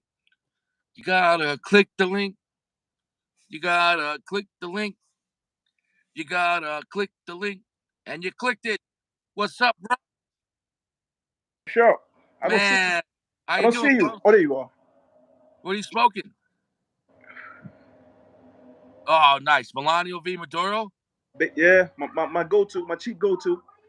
Dude, those are such an efficient, like a reliable luxury cigar. Yeah, and the price point, that cigar is better than the price point. It's a gift. Turn this movie down. Yeah. What you say? I said those cigars are better than the price point because see, Oliva owns their own factory, owns their own land, have their own rollers and everything. So when they make cigars, they're, let's say, $10, $11 cigar. It might be a $15, $20 cigar if it was boutique. Does that make any sense? Yeah, I got you. So price is always relative to a cigar, but you have to look at the whole picture, And the Oliva doesn't gouge. At the same time, Oliva doesn't get like the prestige like high-end Fuentes or Padron where they could charge more. So it's a gift. You know what I'm saying though? Like Oliva is that constant brand that's always there, reliable, great cigars. But you know what I'm saying? And because they don't have the buzz, the prices are better. Does that make any sense? Yeah, before I was smoking, I would always see this brand, and because it was so accessible, I would think, that can't be good. But then when I smoked it, it's like, nah, this is really good. Oliva is one of those gifts, And know what I had yesterday? I had the Oliva V Maduro. Have you ever had that? The V. There's the Millennial V and V. Have you ever had the regular V but in Maduro? No, I don't think so. This is the got it. Millennial. It's even cheaper. Basically, it feels like a stronger version of that cigar because it's cheaper, as less age, but it's still great. You know what I'm saying, though? Okay. So, what are you drinking tonight? Had some champagne. My mom got me some bullshit champagne. I don't even know the name of it. So, yo, babe, can you pass me the bottle? I want to show. He's got It's the on bottle, man. It's on the It's right there on the table. Hey, man, you got the VIP section there, man.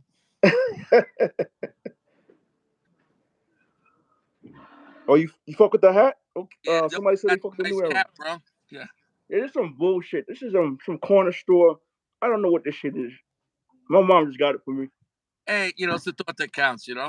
Mm. Hey, babe, you want to say hi? Come here. This is my boy Richie. Hey, good evening. Hello. Here, pick your cigar up and pretend you was enjoying it. Already out. Hi, Happy New Hello. Year. Good evening. She's tired. Very nice to meet you. Happy New Year. Nice to meet you. Happy to you. God bless. He's a Thank gentleman. you. This guy. He's a great guy. He's been hanging out with the show a long time, and he's a lot of fun. Finally, we got to meet him last week because I only see him in the comment section, but now we have the live where I can have a guest on, and and it's a different element, when you can actually talk to people. Yeah, look at her eyes. She can't handle the cigar. She needs some cake. How long you Okay. guys been married? How long you been married? How long we been married? You Did you should say know. is I it He's forgot. 17 asking years? you. I forgot. No, he's asking I you. thought you said it was 17 years. 17 years. Hey, see, I remember things. See, that means he's talking good about you because he told me it was the best 17 years of his life. He said he couldn't live without you. He said he wrote a song and he's gonna have Enrique Iglesias or some pop star sing it. I don't know. It's gonna be a hot Latin love song. I don't know. A good song. He You know, plays music Dude, like me. He plays music. He's good at the piano. dude, I still fuck with like '90s Latin love songs. Remember, you ever hear that song "Just Another Day"? Just another day without you. Oh, you know what I'm talking about, dude. Listen to that song. Who sings that song? I have no idea. Well, after the show, type in "Just Another Day." Play it for your wife. It's like a happy but sad song. He's saying, "I can't live another day without you." It's a beautiful song. It sounds familiar, and I think I remember it. Vaguely. John Cicada. John Cicada. Oh, so God, okay. Bro, if you could make a remix to that song, that'd be tight. Because Yo, that let's do it. dude, that beat to that song is phenomenal. It's really '90s, it starts off with a drum kit, like really generic, but it works. And I'll Yeah. tell you what, people back then could really sing. That's You know right. what I'm saying? That's Like there right. was no what's that thing? Auto tune. No, yeah, None of that auto. bullshit. Yeah, it just you had to be good back then. Yeah. Yo, let's do it, man. Shit. Yeah, let's make a remix, a Richie style Johnson, dude. I'll send you the drum pattern, and you just do your thing on the keys. We could do it, man. Dude, that song, one day at work, I listened to that song on replay all 8 hours, and I had an office job. I drove the whole office nuts. They're like, how could you listen to that song for 8 hours straight? I was like, I think it's that good. you know. But so what was your wedding song? We didn't have a wedding song. We actually didn't have a ceremony. That's one of the things we gotta still do. We just went to the courthouse. All right. But we never had a ceremony officially, like a big party and stuff. Okay. Yeah, we still got to do that though. I'll tell you honest. what. I'll have to. Oh, you gonna be the guy? Are you gonna be the guy, Richie? Well, I'll make a video. I'll play a song, a romantic song, or maybe I'll make up a song for you guys, just the music, and I'll put it on my YouTube channel. And you know what I'm saying though? I mean that's serious. You know what I'm saying though? You see me, I can hit the keys, bro. Yeah, you can. You play it. You're serious with the keys. No, Yeah, no so joke. I'll make a romantic song dedicated to you and your wife, and you could, I don't know, you play it for your wedding. Well, I'll dedicate it to you guys for your. It's nice seeing how happy you guys are. Still, almost 2 decades. Yeah. Just lasting 2 decades is unreal, and to still be happy, she must be a magical woman. Yeah, in this day and age, you know what I mean? Dude, you hit the jackpot on the first one. You heard that, babe? Yeah, man. That's it. And you could take that to the bank and cash it twice. I'll buy that for $1. Yeah, that's it, man. My father used to say that for $1.380. That was like that was a phrase back in like this day when he grew up in little Italy, Chinatown. He said, "Yeah, how much is that? Oh, I got it for $1.380." Your dad grew up in Little Italy in Chinatown? Yeah, so he was born in Italy. At 4 years old, he came to America, and he grew up in Little Italy in Chinatown, down by I'd say a couple blocks away from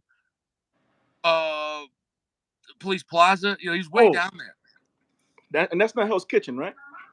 I might be messing it up because I knew he lived near, Police Plaza, because when he took me to his own neighborhood, he lived in a garden apartment. It was definitely like China, because now when I went there to visit like a few years ago, all the banks there, everything was the Bank of China. It was all Chinese, because all the Italians left. It's mostly Chinese in his neighborhood, you know.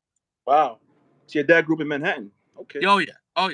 He was I guess what they call that Bowery boy. They grew up in the Bowery, Oh shit. Okay. Battery Park, dude.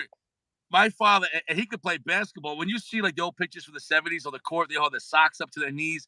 They would Yeah. play football on two-hand touch on the cement. But you know, guys were getting tackled and shit. Yeah, you know And how. Yeah. yeah, man. I see pictures from back then. Like it was just everyone getting along, having a good time. It was the city back then was just different. You know what I'm saying? Playing stick ball. Yeah, I think back then too was like if you had a problem, people might knuckle up or grab a bat, Of course. but people were less like, you know what I'm saying? They're like now everyone just, it's a different time. People don't know how to fight, so they go straight to the Glock. Where back then, guys would have more balls, they knuckle up. You know what I'm saying though? Yeah. And it's a different time, you know. So if your dad grew up in that neighborhood, that means he knows some people. Some Yeah, real my father, well, he was there since the 50s, 1957, and he left like in 1980. He went to Queens, and then when I was born, he moved to Long Island. So generally, most people in the city, like they go from Manhattan. My father went, and when they went to Queens, and then in Long Island. they wanted the backyard, but he still worked a lot in the city. But then you got to deal with the commute and everything, and then he ended up working Long Island because the commute to go from Long Island to the city is a brutal commute. People don't understand how brutal that commute is. Because even in the city, you work. Let's say you live in Brooklyn, and you work in Manhattan. That's a commute right there. But if you live in Long Island, holy shit. Yeah, it's a drive. I got a coworker that he drives in, but it doesn't take him long. He said it takes him about 45 minutes early in the morning, 45 to an hour. Or 5 o'clock. Yeah. Yeah, you can't get up at 7 o'clock and go, now I'm going to drive to Manhattan from Long Island. Yeah, you'll take you 3 hours. You know what I'm saying though? It'll take you 3 hours, man. Hold on, I bought these 5-packs from you know ThompsonCigars.com. Yeah. I bought these 5-packs. I'm gonna go and get them real quick because I don't know if they're good or not. I'm gonna get your opinion. Hold on 1 second. Okay, sure. Curtis, how you doing? Curtis Dewar, Happy New Year. Gail Sack, Happy New Year. He said, yeah, near Mott Street. Anthony P. Yep. Happy 2023. And Gail Sack smoking Melania Maduro.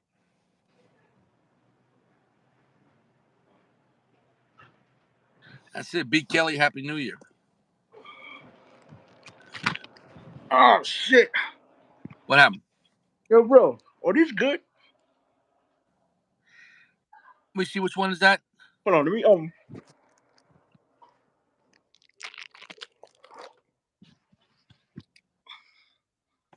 Well, which model? Oh, the Lost Art? It says Lost Art. Yeah, that's okay. So within Alec Bradley, his best cigar is Prensado. After that, he's had a lot of hit or misses. But the Lost Art is the second version of the Prensado. So it's not bad. It's not bad. I'm not gonna lie to you and say, oh, it's as good as the Melanio. But I tried it and I wasn't too impressed. How much did you pay for it?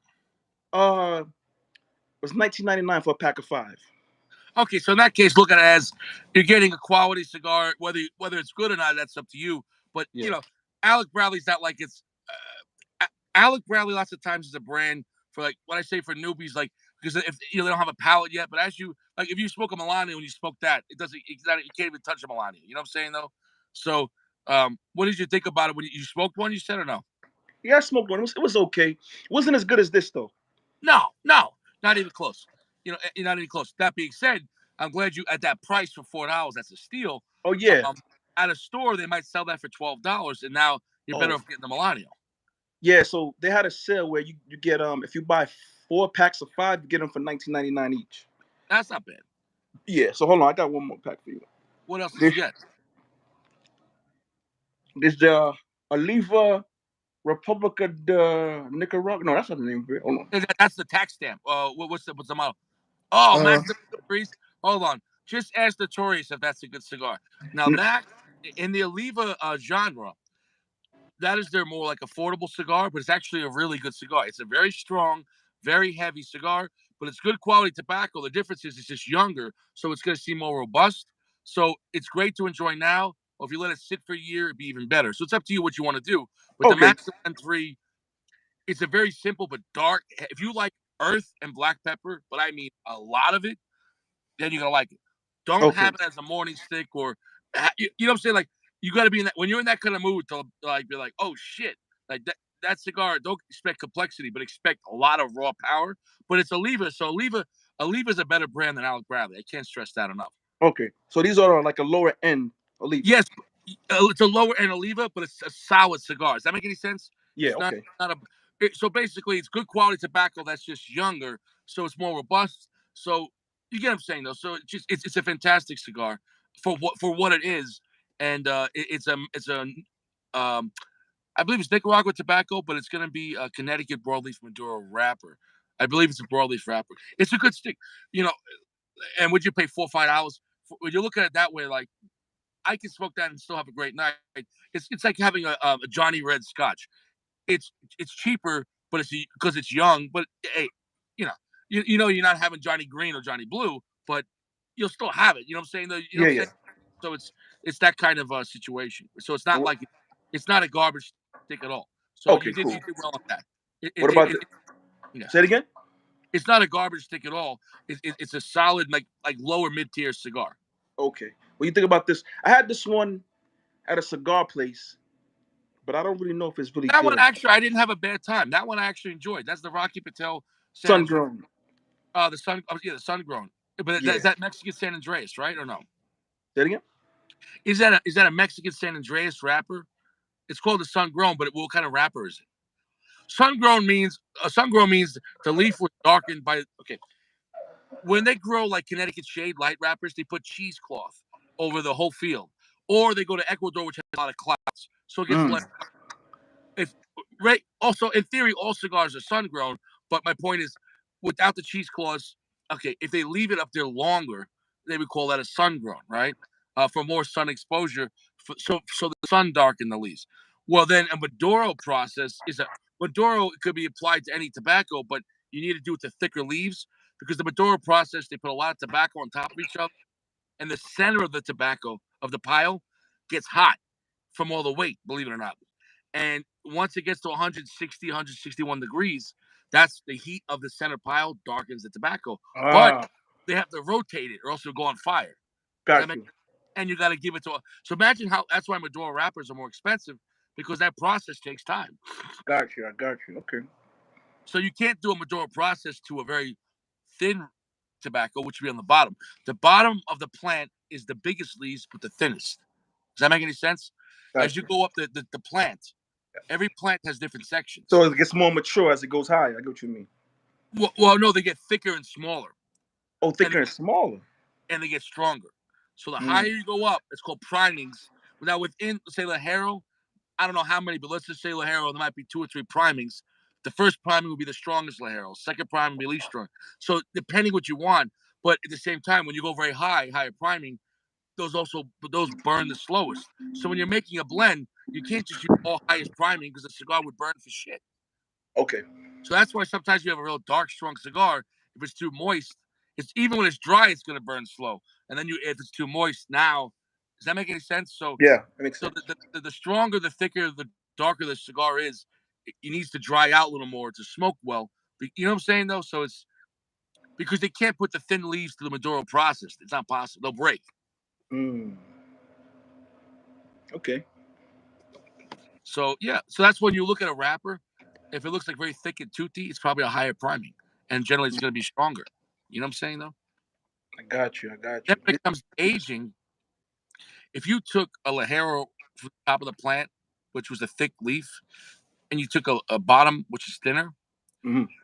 and let's say you gave them both 2 years of age, in the warehouse, in pallets.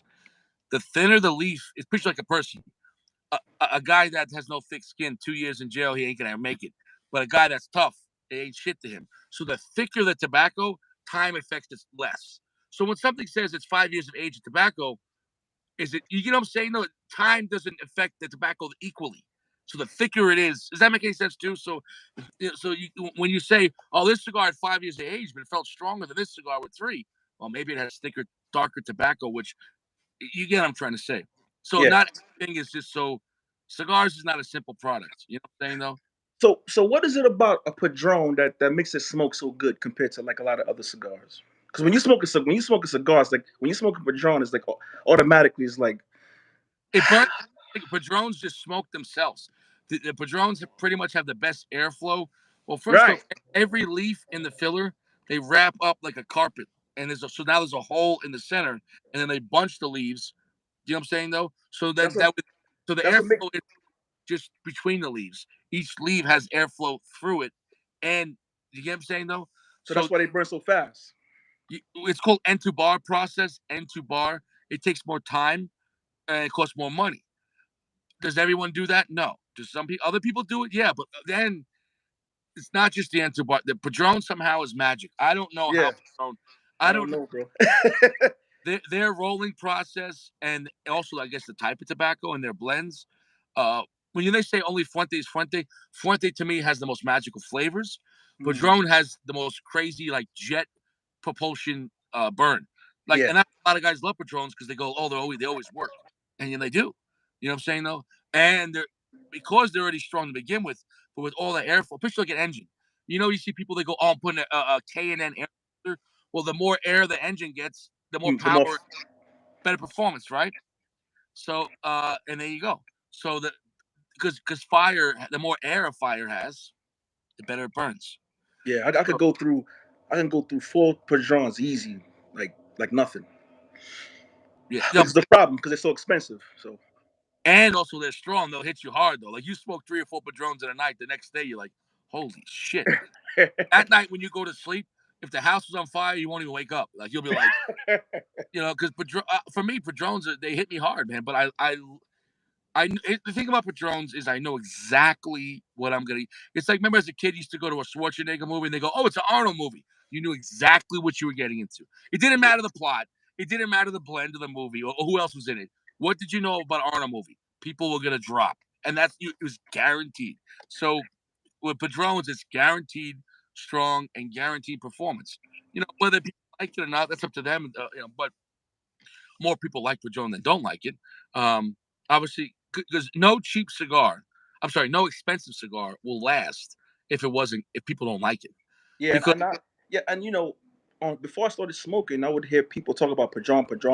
It made me sick. Like, oh man, these people are just like dick riding Padron, right?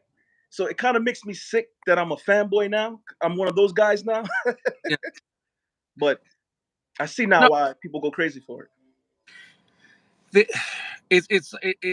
it's like a good champagne. Like it's very bubbly, but like it feels very strong. And I don't know. I'm not gonna say I'm a blind Padron fanboy because I'm not crazy about the 1,000, 2,000 like the Yeah, lowers. reason.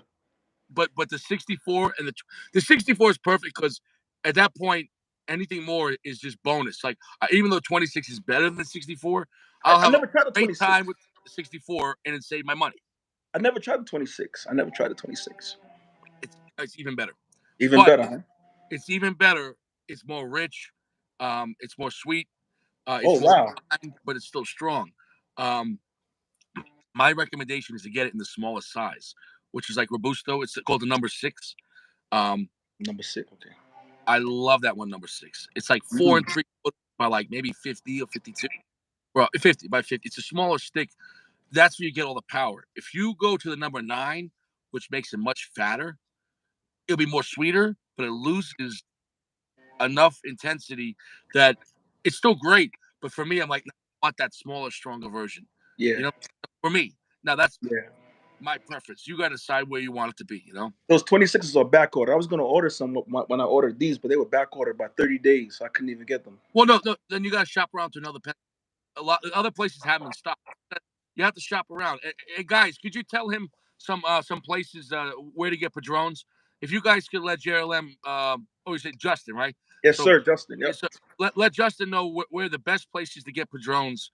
Because the other places have them in stock, so never Okay. order if they don't have in stock because they could lie. Oh, wait 30 Okay. days, then you give them their money and you gotta wait 2 years. Fuck that shit. So that's it with that. We'll see who's going in the chat here. Jeremy, respect Curtis. What is your favorite? See.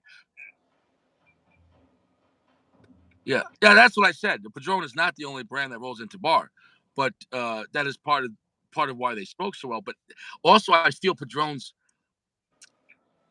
they're a little underpacked. If you ever pick up a Padron, they're not super heavy and they're almost a little squishy, but so they have a lot more room for air. So I'm not sure if they're compensating by just using stronger tobacco. Because if you're saying they're underpacked, then they should be weaker, right? But Padrones are not weak. So to me, it's the whole. Padron is doing something right that they stand out because everyone can make a good cigar, right? So what the fuck is so special about Padron? Atlantic Cigars, famous cigars has them. I like Thompson because Thompson they deliver so fast. Like I ordered these the day before yesterday. It said it was gonna come Monday and it came the next day. It's like super fast shipping. Next day, holy shit. I think that was by accident, but I've been getting lucky, So Well, Thompson is probably right in Pennsylvania, right? Jersey. Oh, Jersey. Oh, you're right, dude. She's crossing the bridge. You could see if you could just go pick them up on the bridge, just have a car roll up, here's your cigars, right there, That's close. Cigar Page has him. Chicago. Okay. Yeah, hold on. Gail Sack said Richie is an AJ Fernandez whore. All right, Gail Sack. Enjoy your 300 seconds. We'll see you next year. Oh shit! Oh no! Oh no, you can't do that, Richie. It's only 300 seconds. He likes going there. He likes. I think he has friends over there.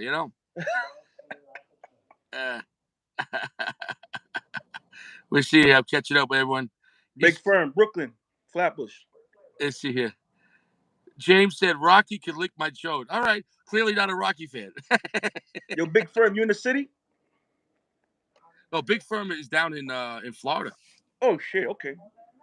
He's in Tampa, dude. Let me tell you something, bro. Oh, he's in Tampa. I go to Florida once a year to visit family. In Tampa or no? Yeah, near Tampa. Yep.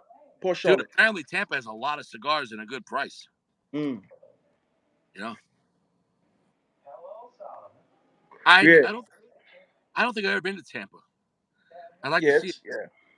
Not a big deal. Yeah. So you have a lot of family there, you said? Yeah. I go there once a year. Down in Port Charlotte. Over there.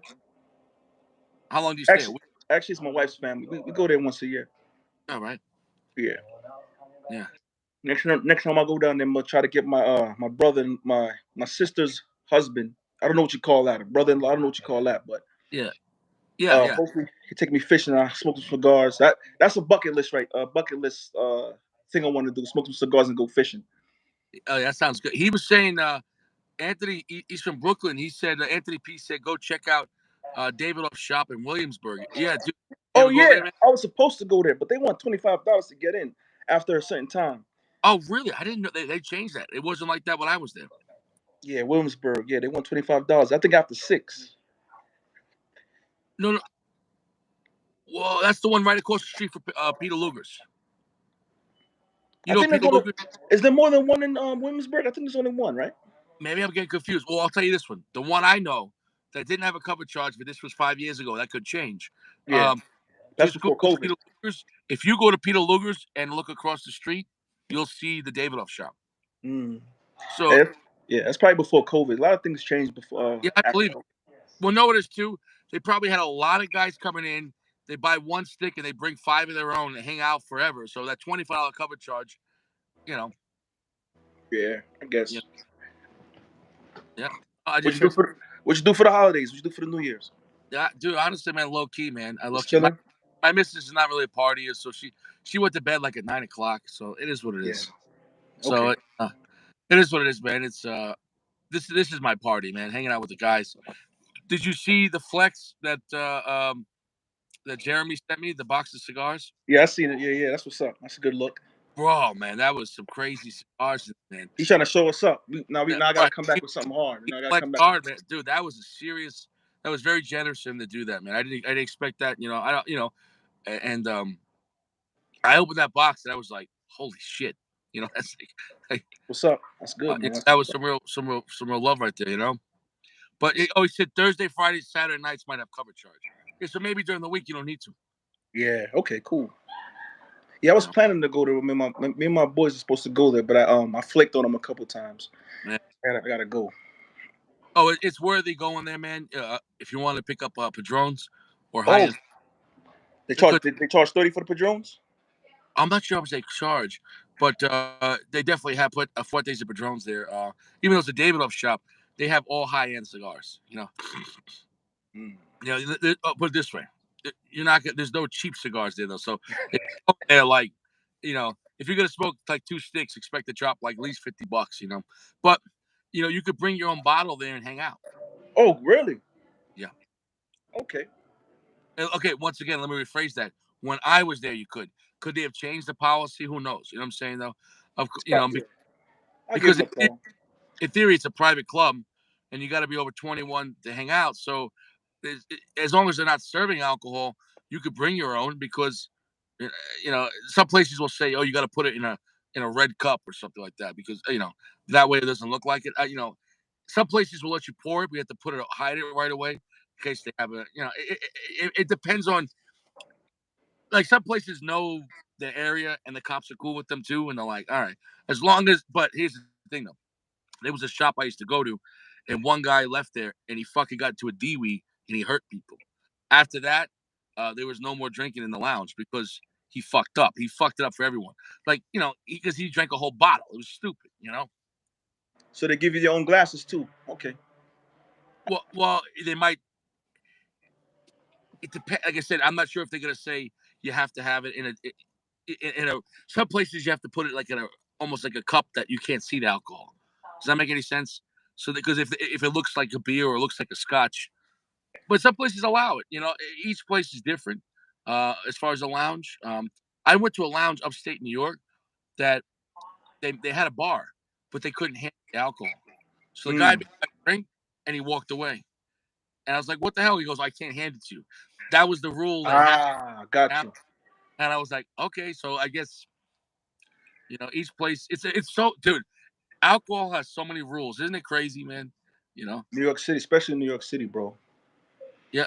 Or Ah, even put it this way: did you ever go to if somebody goes to a nightclub? Did you ever see if they try to leave with their drink? That bouncer will smash it out of their hand because they'll lose their liquor license. during COVID, they allowed you to have drinks outside. You could take it outside during COVID. It's not like that now, but Right. but back. But yeah, like in Long Island they allow that, but you could pick up the drinks, but you couldn't drink them till you got home. You can't drink them in the car. That's people think, oh, like in Long Island, you could go to the bar and buy margaritas. Yes, but you have to wait to go home. You can't drink them in your car. Like what I'm saying, like it's still an alcoholic beverage.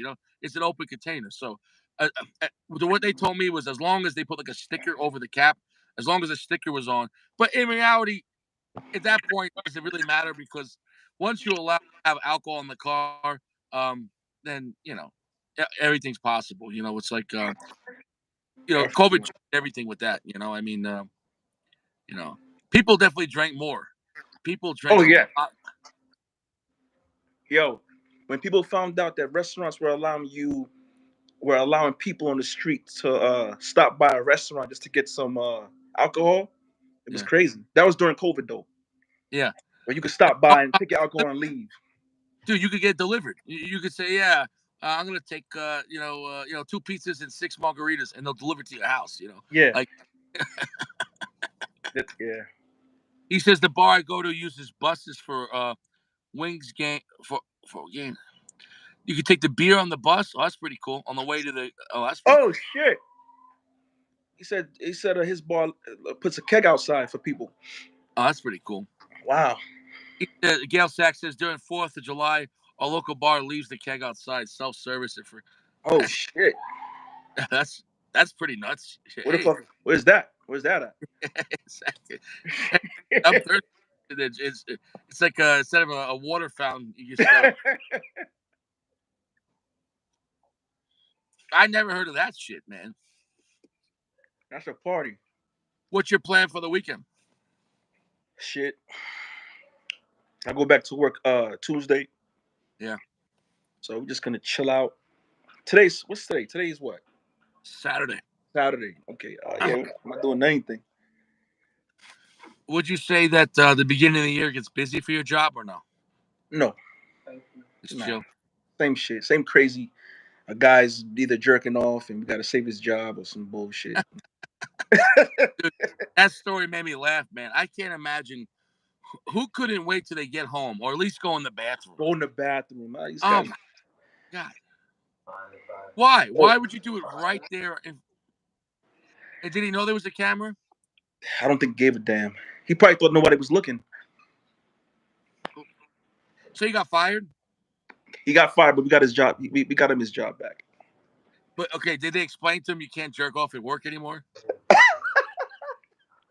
Yeah, I hope so. I hope so. But here's the thing though. What's his nickname now? What do guys call him? I don't know. I don't know the guy personally. I don't. But he's gonna get a nickname. You know what I'm saying though? If his name is Jack, I would call him Jerk Off Jack. Yo, bro, he got his. The crazy thing is, he got his job back, bro. He got his job back. That is fucking crazy, bro. How good was his lawyer? We're technically we were his lawyer, and we just said, yo, man, just give him a chance. We're gonna send him to counseling, Yes. and that was it. Well, I look at it this way. That's not the kind of guy you want to make an enemy. Like you're like, listen, bro, like because anyway, if you take that guy's job away, that guy's crazy. You know what I'm saying though? Yo, if he loses his job because of that, he's blackballed. He can't get back in the street with that shit. Yeah, imagine he goes to the next job. Oh, so let's look at your previous employment. Oh, why did you leave the union? Yeah, they caught me jerking off on the camera, but that was on a one-time thing. Oh, fucking weirdo. I guess he could work at like a strip club. I guess. Yeah, for the gay people. Yep. Oh, the cops are here. Oh, they just rolled up 3 deep. Careful. Oh yeah, they're rolling up. I don't know what's going on. Well, I heard a bunch of gunshots. People firing shit in the air. Okay, they do the same thing over here too. Yeah, I mean, yeah. I don't know. It depends. Like out here, you don't really see cops too often, but if you get some of the older cops out here, I met some of them, like they ain't playing around. Like you'll get some of the newer cops here, like hippies, they'll have long hair. There'll be guys with big earrings and a man bun. Oh shit. Yeah, but like you get some old school cop here who was a cop back in the 90s or 2000. They're cowboys out here. You know what I'm saying though? Like fuck around and find out. No, yeah, dude, it's a different place, man. It's a different place. Like when I was having issues with my own neighbor who wasn't even my neighbor, the landlord let drug dealers move in above my house. Like, I remember that shit. So, anyways, because they were coming to my house and like threatened me outside my camera. Yeah, I remember that shit. Yeah, and the cops are like, "So, do you have any guns?" And I'm like, "Yeah." He goes, "All right, well," he goes, "just protect yourself. Do what you got to do." Oh shit! Like, he was the older cop. He's like, "Well, I was like, "All right." Imagine like in New York City, a cop telling you that. Like, no. Cops are like that, bro. Cops are like. Yeah. I remember one time, I was about like 21, 22, and I was with some friends. We're in the hallway hanging out, and the guys were smoking some weed, and the cops came down the staircase, busted all of us, right? So we spent a few hours locked up in at a what's that police station downtown Brooklyn? I forgot the fucking name of it. Oh. You're saying downtown up by Atlantic Avenue? Yes. The bookings, central booking. Yeah, okay, but that wouldn't be. I'm not sure what recent number that would be. So we were in there, right? And apparently this guy was in there with us who killed his daughter. He beat his daughter up, abused her, killed her. We didn't know. But you know what the police officer did? Guess what he did to let us know that we was in there with a killer? You know what he did? One of the officers came by the cell, threw a newspaper in, and then pointed at the guy. I'm like, what the fuck? Oh, shit. Yeah.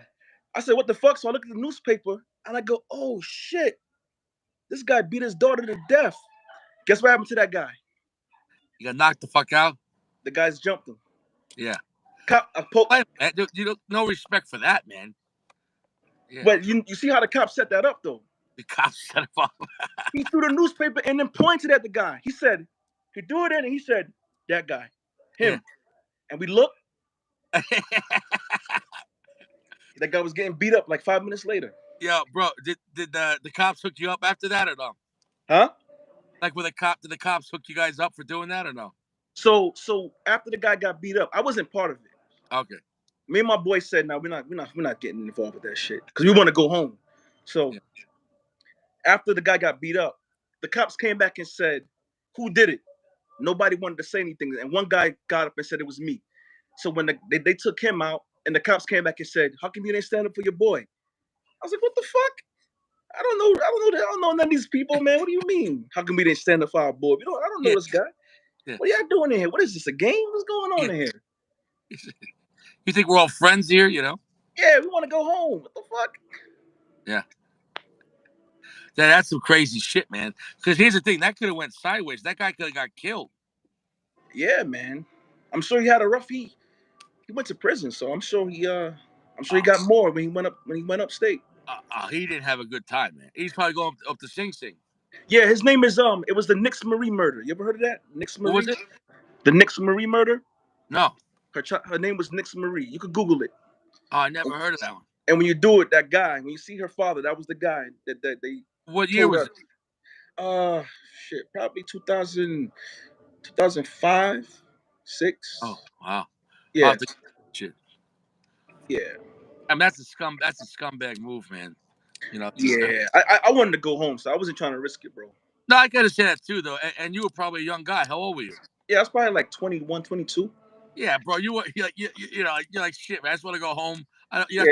Body over this shit, you know. I wanted to see the judge and get out of there, bro.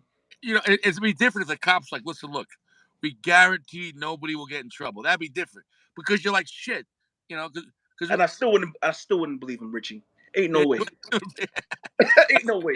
Are you saying that NYPD might lie to someone in jail? No way. No way. Yeah, that's like when you see on the TV show, hey, just tell us the truth so we could get this over. And you're like, yo, man, you have no idea. When you're stressed out, I was so stressed out at that time, I couldn't even remember my number to call. I was trying to remember the number. They had a payphone in the cell.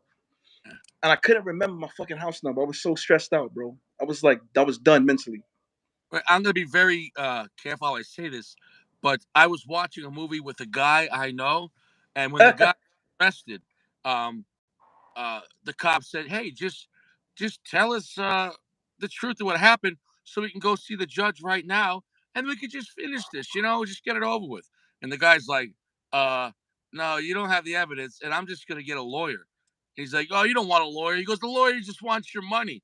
And the guy in the movie said, "And you just want to put me in prison?" And the guy's like, come on. I said, "You're not my friend." He's like, "Well, the lawyer's not your friend either." I said, "You're right, but the lawyer's gonna try to send me home. You're gonna try to send me to upstate." Motherfucker. The guy in the movie that I was watching, they went to court for 6 months, and he ended up paying a $400 fine and doing 12 hours of anger management, and he got thrown out because he shut up and he got a lawyer. But in the movie, they sweated the guy out.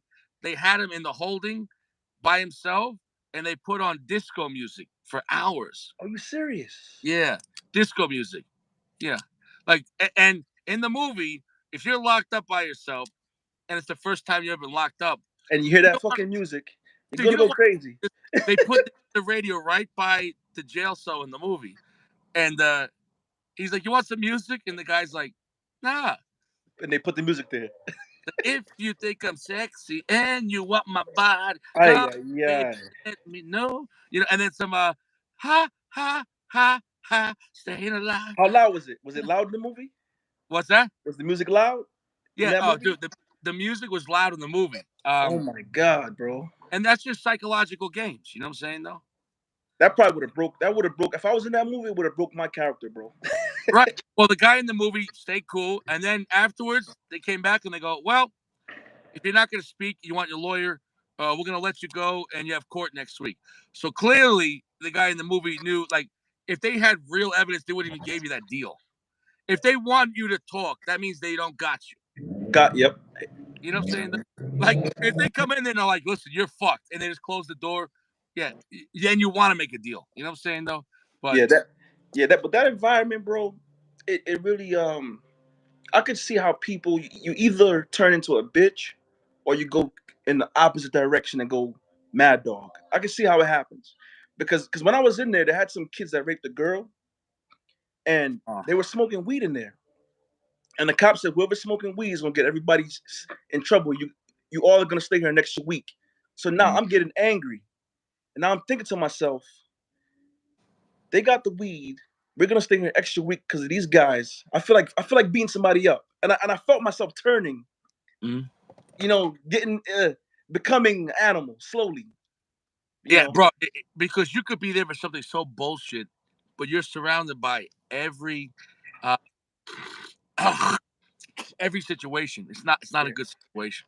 I felt the animal coming out of me. I was like, I'm Yeah, about to go over there and beat these guys up because yeah. if I'm gonna stay here for a week over some bullshit, Here's the thing, though. That's not going to end there, because yeah, even when he's going to either come back with more guys, or he's got friends or yeah, family or a cousin or an uncle yeah, or someone else in his set.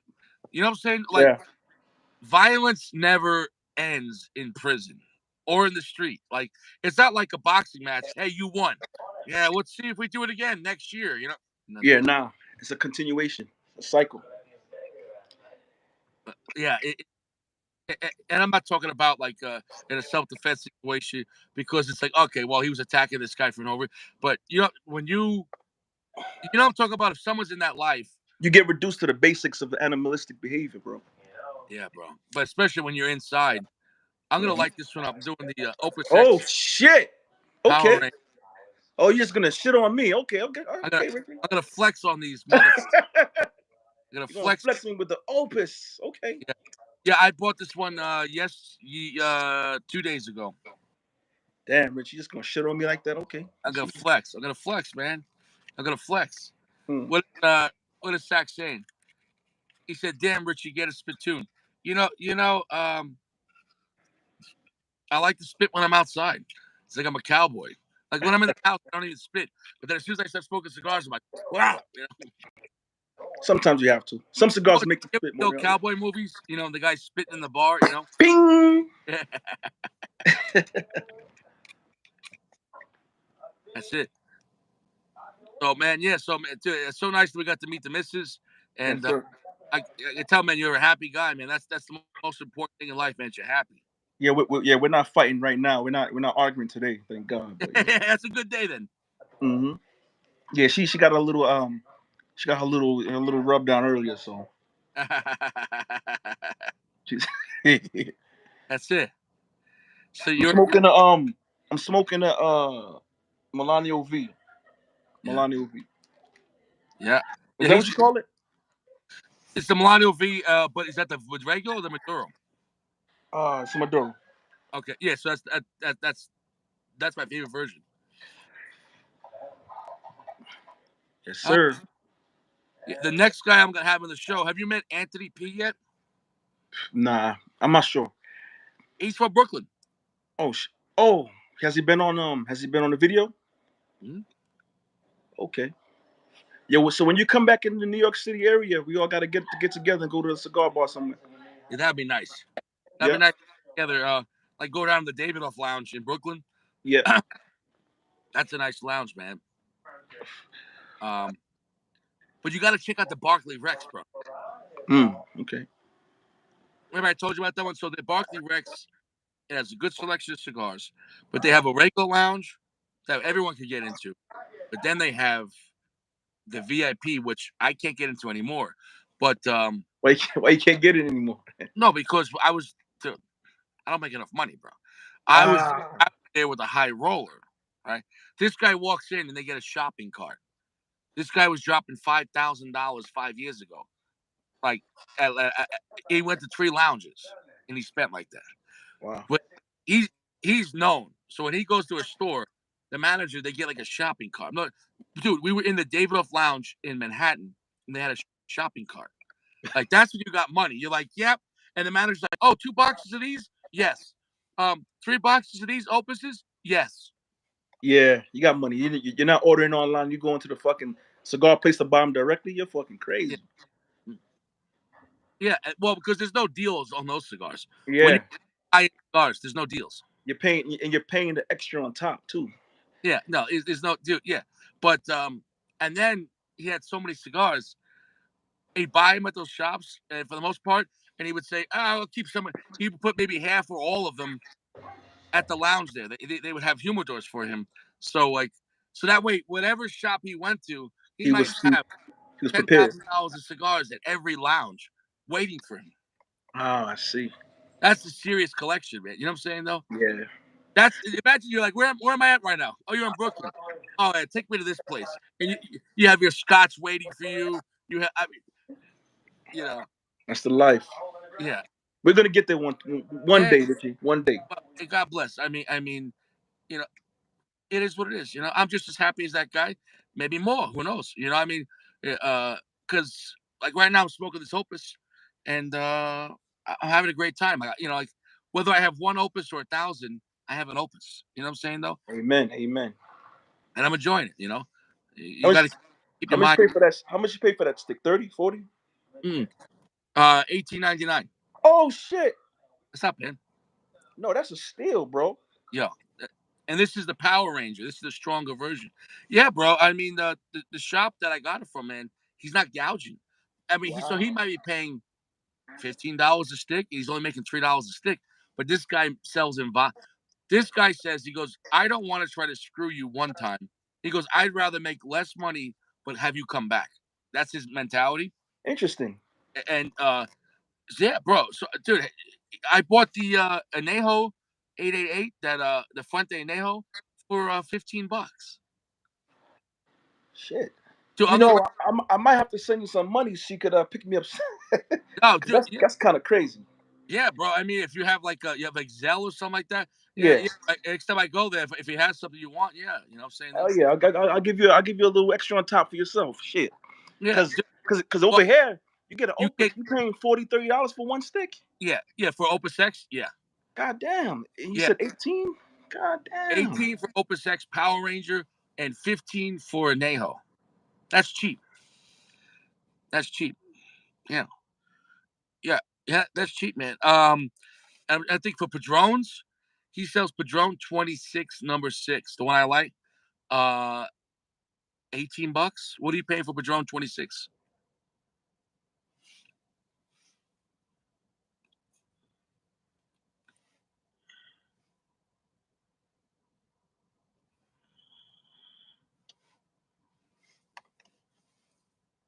Did we lose connection?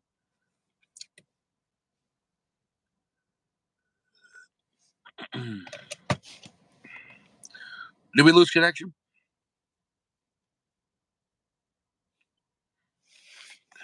All right.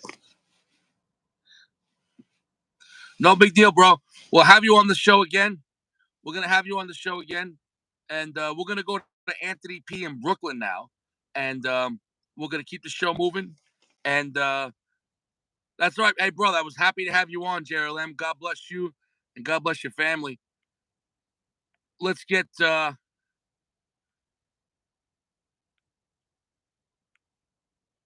me see here.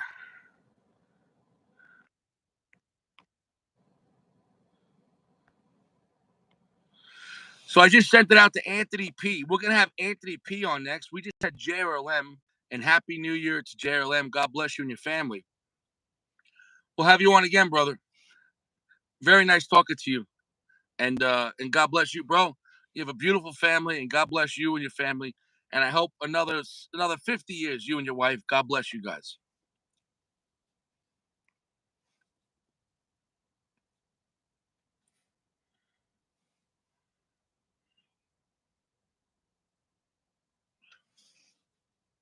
Nothing but respect, bro. God bless you.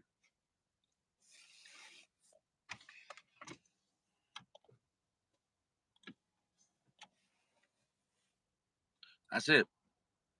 God bless you, man.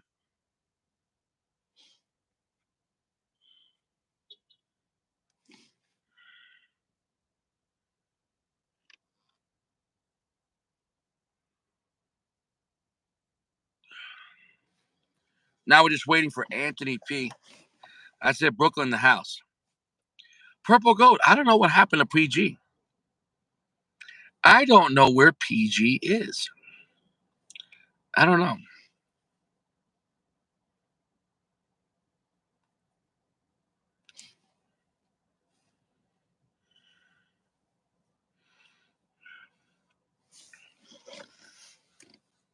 I don't know.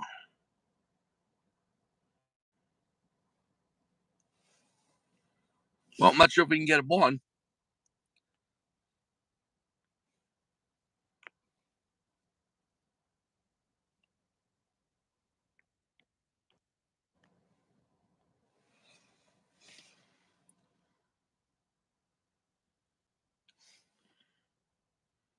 Yeah, he might be in the kitchen. He might be making those eggs. Yep. Maybe you're right. Maybe you're right. You might be right.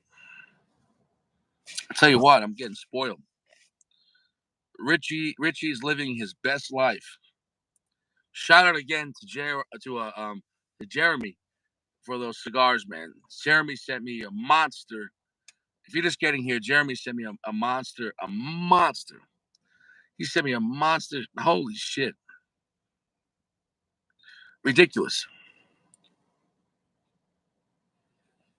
About 2 hours ago. Actually, exactly 2 hours ago. Exactly 2 hours ago. So I don't know what's going on. I sent a link to Notorious and to Anthony P. I'm not sure who's up or who's still available now. It's raining heavy. That sucks. Yeah, rain is no fun. Cold nights, maybe you could do it with the heater, but rain, but the rain is necessary though. The rain is necessary. First was the Anejo 888 Fuente. Second was the Power Ranger Opus X. Top shelf night. It is New Year's Eve.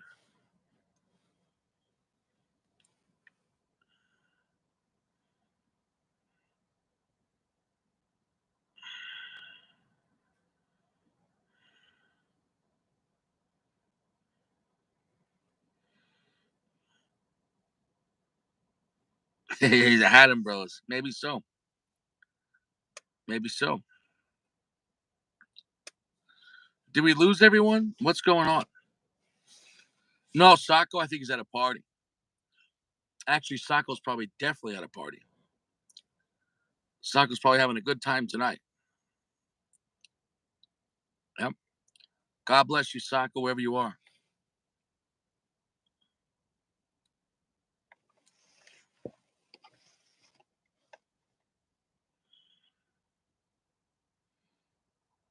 I don't know. I don't know what happened.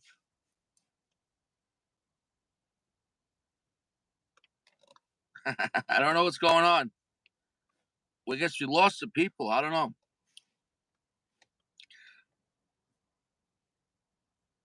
Yeah, you got to have your phone charged. You got to be ready. You got to have that phone charged, man. You got to have that phone charged. I don't know what's going on. Hey, it is what it is. You know, it's New Year's Eve. Maybe everyone's drunk. Maybe everyone is drunk. You know, that's it. Maybe everyone's drunk.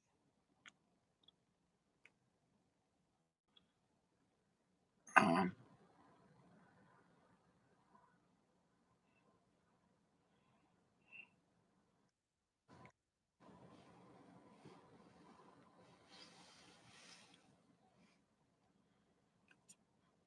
yeah. Yeah.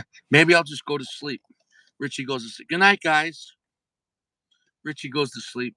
Good night, guys. Say, good night, guys. Good night, guys. Yo, what's up, bro? 2 nights in Happy a row. I didn't expect to come New Year, on bro. tonight. You outside? Yeah. I'm outside right now. I'm at some park, just smoking the Confradia. Is that how you say it? The Confradia. Yeah, Friday. How do you like that one? Yeah, man, it's really good. It actually, I don't know why, but it reminds me of the Liga Privada. So I Really? didn't expect that. Yeah, I don't know why I'm thinking Liga Privada right now. So Well, I that again, pretty dark. yeah, it's a dark cigar, but it's really tasty, and I'm enjoying it. I didn't plan on smoking this cigar. I was actually planning on smoking the Atabey tonight, but I ended up going to a friend's house. He invited me over, and I went. I figure I'll pick him up some a bunch of people I work with. I figure I'll pick them up some good cigars. So I went down to Cigar International in Lutz and picked them up some Liga Privada T52s, and then I picked up another H99 and the Toro side.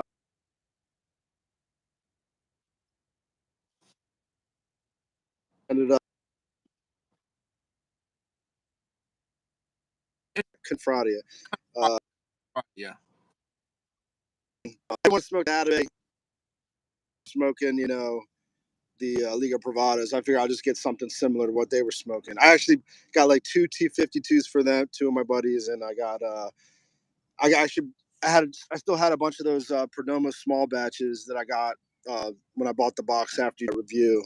So I brought a bunch of those. You were at a lounge?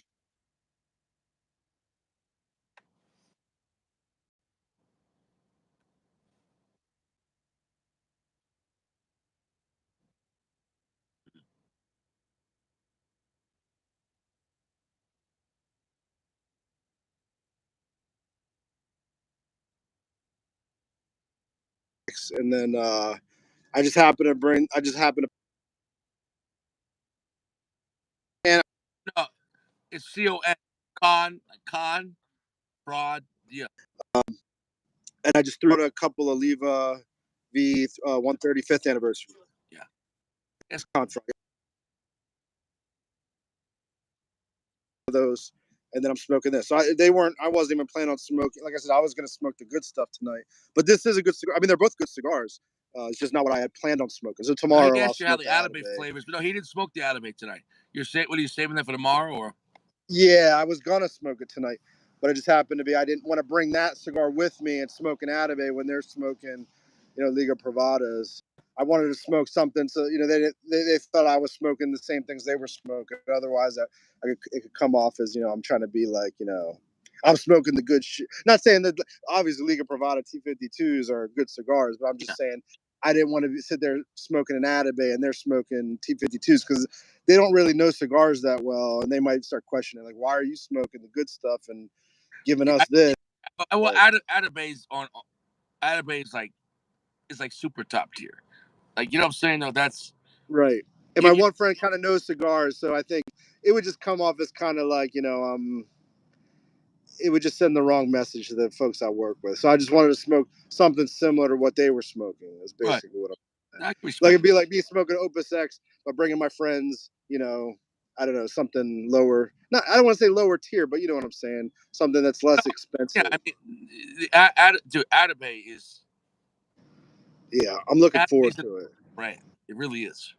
Yeah, and I mean, I want to try the Byron. I want to try the whole line. It's so cost prohibitive, with the price. It's one of those special occasion cigars, at least for me. Yeah. Is they're like 30, and most of them are like in the $30 price range. Well, you look at it this way, bro. You smoke a couple cigars a day, right? Yeah, So at least. is what you say is today I'm only going to smoke one cigar, but it'll be Atabey. If you could do that, then it's not expensive. If you look at it that way, you know. The King Corona cigars over by the Tampa International Airport, they have the whole line there. So, and they're always fully stocked. So I know I'll never have a problem with the supply. The Atabey is one of the best luxury cigars in like a light shade. It really is. And that's saying something. So, the Atabey makes like a lighter shade cigar. Actually, like if you like the lighter shade Davidoffs, which are great, but they're expensive, to me it's even better. It's better than it's basically like if you like the Cuban Siglo sixes, but you don't want to get a fake or pay the price for Cuban Siglo six. Like I'd rather have an Atabey than Siglo 6. So I think once I smoke it, if I really like it, that's what I'm afraid I'll really like it, because then I'm gonna probably be spend even more money on cigars. But right now I just have a huge stash. I really need to go You through. buy a box of it on a credit card, you know.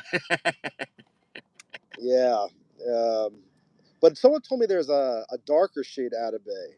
I think one of the guys at the shop. I don't know if he was talking about the Byrons, because the Byrons, aren't they a little bit darker? They have a darker wrap. I could be wrong. When I was in New York, there was 3 Byrons: 18th century, 19th century, and 20th century, or 19th century, 20th century, and 21st century. Either way, there's three different kinds of Byrons, 3 different centuries. But Sacco just told me I think there was a new one that just came out, so I don't know that one. But what I'm saying, and the thinking behind it was, those cigars, each blend of the century, was representative of what Cuban cigars were in that century. Oh, okay. The Interesting. newest one, let's say if the newest one is 20th century, right, was like a Siglo 6, because that, you know what I'm saying, though, whereas the older ones were actually stronger, because they were saying cigars were stronger back then, because there was less age, you know. Okay. But Yeah. they were all great, you know. But I would still I looking back, they're all the same money. I'd rather have Atabey over Byron, and I'm not saying Byron's bad at all. I'm just saying 6 to 1. If you get the lighter shade Byron, at that point, between that and the Atabey, it's almost a draw, you know. Yeah. So, and then I still need to smoke the Bandolero, so I'll probably smoke that one. That's the sweet spot. Bandolero is a bargain for that company. You know what I'm saying, though? Yeah. Yeah, I mean, especially if they're like, half the price. If it's a quality cigar, it's definitely quality, and it's strong. And I'm pretty sure United. I'm like 90% sure United is what I've seen the company. But what else did I think? Someone commented, what are some good high end cigar recommendations? I mean, I guess really depend. I mean, the sky's the limit, I guess.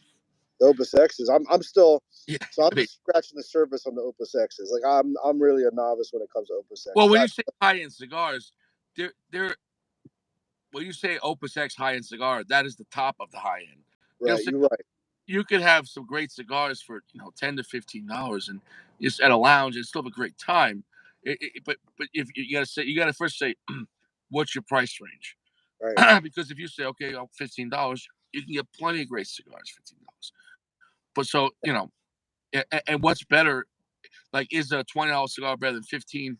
It's selective, and it's also depending on each cigar. Like, some brands are either gimmicks, or some brands are high pricing, or and at a lounge, like you said, some lounges are gouging on certain cigars. Like Liga Privada. Would you say that Liga Privada was how much? So it was $85 a stick at Cigars Direct. Yeah. I would never buy that. No, hell no. And then and then if people are looking for that cigar, the Liga Privada 10th Anniversario, I saw it also at Tobacco Depot. And I don't know if Tobacco Depot, I imagine they do online sales. I'm not sure, but Tobacco Depot is kind of like, it's almost, I don't want to say the 7-Eleven of cigar shops around here. They have lounges. They're everywhere, but they have a pretty good selection. And some of the Tobacco Depots out here, they're all some of them have a bigger cigar inventory than others. But I did stop at a Tobacco Depot today, and they had that Liga Privada there for the same price the Cigar Internationals had it for. So if people want to try it, check Cigar International, and then see if maybe Tobacco Depot does online sales. But both of those shops, I saw it, and I've been hunting for that cigar. And it's a good cigar. I've only had it once though, so. But I think if you like the Liga Privada number 9 or the T52, you'll definitely like that Liga Privada 10th Anniversario. It has a really nice presentation too, and what's that? Is it a stronger blend? You know what? I think it was probably on par with the number. For whatever reason, I thought it tasted more like the number 9, but it was like it had a little bit more complexity to it, a little more flavor, a better flavor than the number 9. At least that's how I remembered it. But like I said, I wanted to smoke it again, so I stockpiled on those. I actually was going to pick up another one today when I saw it at Tobacco Depot, but now that I know it's at Tobacco Depot and Cigar International, I have a feeling they're going to go fast. The H99 sold out, so I'm glad at Cigar International. I picked one up yesterday, and then when I went back to Cigar International today, the box was gone, as well as those UF13s. They were gone too. So people aren't, they know they're picking those up, and then but Tobacco Depot had the H99 there, and they had a pretty good supply. They had like 2 boxes, one with the Toro and one with the. I want to say it's like a little like a Robusto size. But again, I need to smoke that one again. So I'll let you know when I smoke the 10th Anniversario and the H99. What then I'll think I'll have a pretty good idea. I want to know what really when you have the Atabey, but you got to have that as your first cigar of the day, man. Like that's. You know what I'll do? I'm gonna send you one of those one of my sticks. I got like I said, I bought like 4 of them. The 10th Anniversario, so you can review it because I think you'll like that one because I know you like regular Liga's number 9. I love. What's interesting though is when anytime there's a 10th anniversary, if it's like equal to me, then there's no point that you get the regular to save the money. So sometimes they're better, but sometimes they're not. There was a Gurkha 10th anniversary of the Cellar Reserve, and I'd actually like just get the regular Cellar Reserve. You know what I'm saying? So sometimes when you make a 10th anniversary or oh shit, hold on.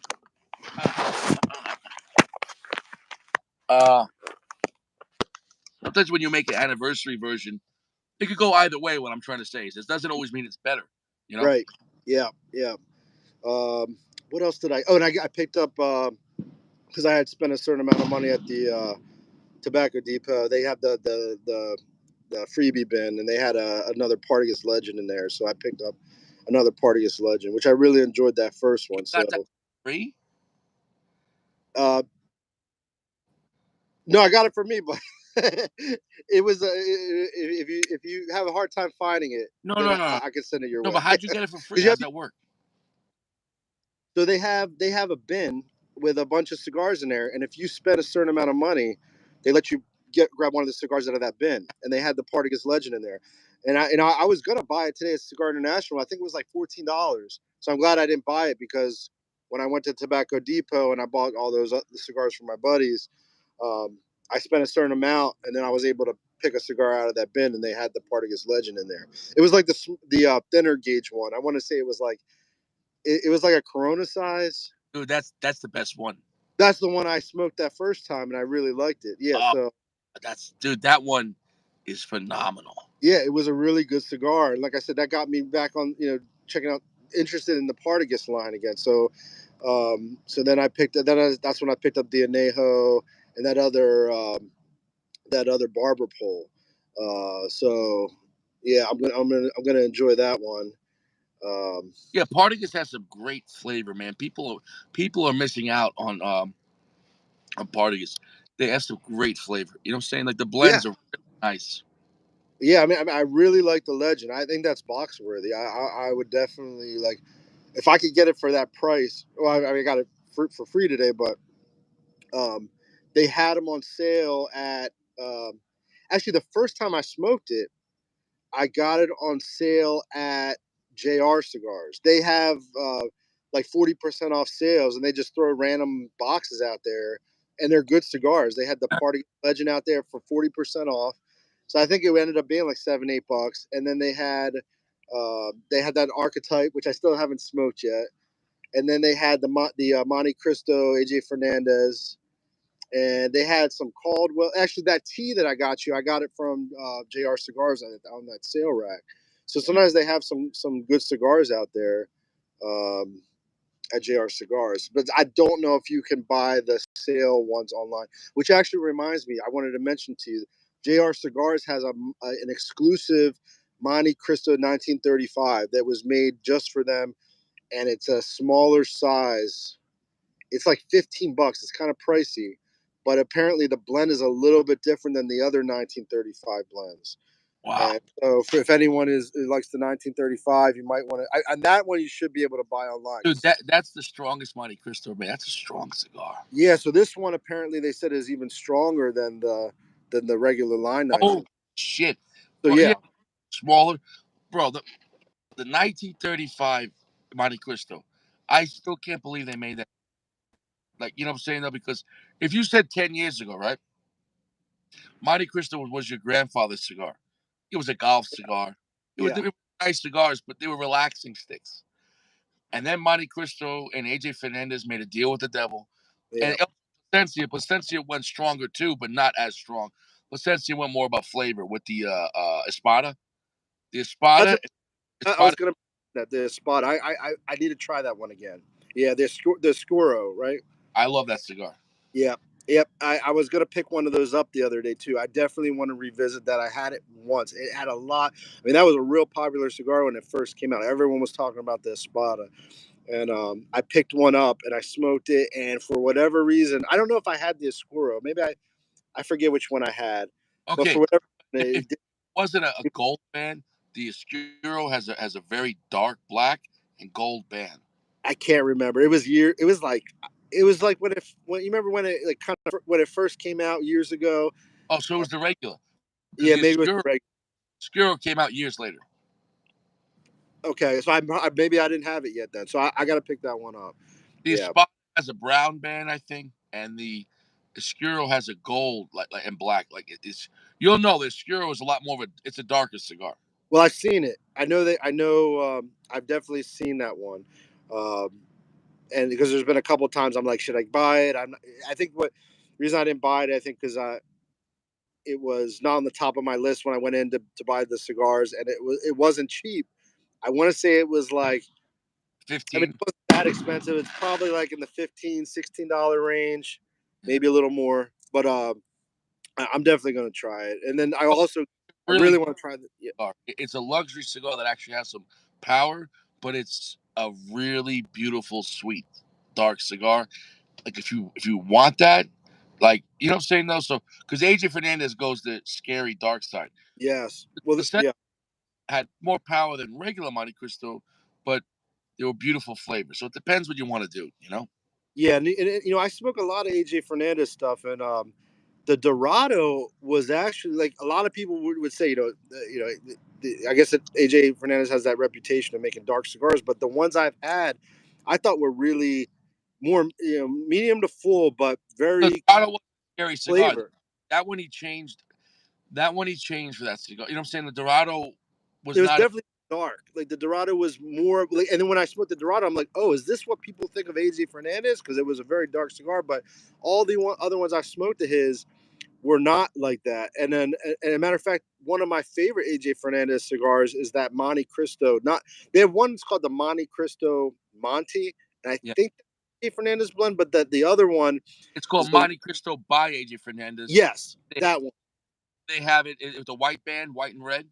Yeah, it's like a black, white, and red band. And you know what? The smaller size ones, I was smoking them all the time, and they were kind of hard to find. They still are. I know certain shops that always have them in stock, but not a lot of the shops here carry that one. But I really like that one, and JR had that one on sale on the 40% rack. So I really enjoy the smaller gauge one. I think it's like more like a Corona size, or maybe it's a Robusto. I can't remember, but all I know is I've smoked it many times, and it's like from light up to end. It's just I say roller coaster ride. I like roller coaster ride usually for me is when it's I'm just getting like complex flavors and it's changing throughout. But sometimes I say roller coaster ride when it's like just a fun cigar, like the Fuente Viejo. That was just more of like a fun cigar, just because of the power of the freaking the spice, man. It was just like off the charts. Yeah, that's interesting how that one hits you that way. You know what I'm saying though? It's funny how each cigar can hit someone. Because to me, Anejos are not weak cigars; they're definitely medium to full.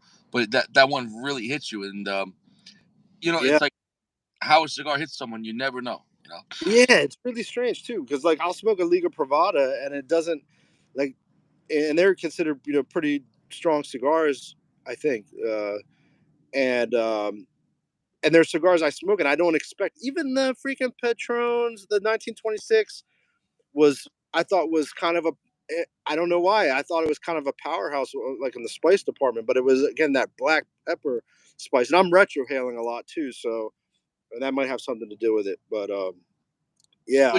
Like a blend, the blend activates different parts of your mind, and some cigars, the total combination might hit you a certain way. Dude, I knew a guy that I was in a lounge once, and we're talking about strong cigars. He's like, you know what the strongest cigar I ever had was? And I was like, what? And he's like, I'll show you, because he didn't know what it was called. And he showed me it was the regular Melanio V in the small size, and I was like, that's the strongest cigar you ever had. Yeah, He's like, I had lucid dreams, I had nightmares. And you know what? Sometimes, sir, for some people, yeah, like if you're a Scotch guy, but then that guy has gin all night, he's fucked up because he's not used to it. So for some people, a blend might hit someone a certain way. There's no like guarantee how it's gonna hit someone. You know what I'm saying, though? Yeah. Gail Sack was asking about the Allegiance. So we were talking about that yesterday. So the Allegiance, I'm finding that it's only available at King Corona right now. That's the only place I've seen it, and I've been to many shops, and it's like nowhere to be found. So and I'm sure that it'll be more widely available in the near future. But it's definitely a good cigar and one that I want to revisit. I bought 3 of them, and I gave one away. Man, I'm gonna stretch my legs, so just hang out with the guys. I'll be right back. Yeah, and then I smoked just one of them, and it's not like the Pledge. It's completely different. It's unlike any of the other EP Criollos. It's more of a flavorful cigar, not a dark cigar. So think of like Melania, the Oliva V Melanios. It's kind of on par with like that, where it's more of like a medium bodied cigar that has some good flavors. So definitely check out the Allegiance if you can find it. If I had to compare, like if I had to choose between the Allegiance and the Pledge, I still think the Pledge kind of is an overall better cigar, at least for me. But the Allegiance is still, a good cigar. Yeah. And as far as like the high end cigars I've been smoking, I